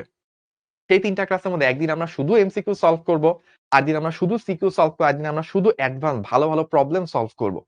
এবং আমাদের আপেক্ষিক বেগ কত কোণে কাজ, ছাতা ধরলে বৃষ্টির হাত থেকে রেহাই পাবো, গাড়ি চলতেছে কোন কাজ ভিজবে, গাড়ি উপরের দিকে উঠতেছে কিভাবে কি ঘটবে, এই রিলেটেড ব্যাপারগুলো আমরা ওই লাস্টের 3টা ক্লাসে স্পেশালি দেখবো। তারপরও যদি কোনো প্রবলেম সলভ হয়, আমরা দরকার হলে রেকর্ড ক্লাস আকারে আপনাকে দিব, সো দ্যাট ভেক্টর নিয়ে কারো কোনো কনফিউশন না থাকে, সবাই যেন হচ্ছে ইনশাল্লাহ বুকে হাত দিয়ে বলতে পারি ভেক্টর থেকে যা আসুক না কেন চোখ বন্ধ করে আগে দেখছি ভেক্টর থেকে প্রশ্ন আসছে, প্রশ্ন পড়িও নাই, দেখার আগেই বলবো যে এইখান থেকে আমি অ্যান্সার করবোই, এখান থেকে আমি 10 পাবোই। এটা যেন সবার ইনশাল্লাহ তৈরি হয়। তো আজকের ক্লাস অলমোস্ট শেষ দিকে, আমরা একেবারে লাস্টে চলে আসছি।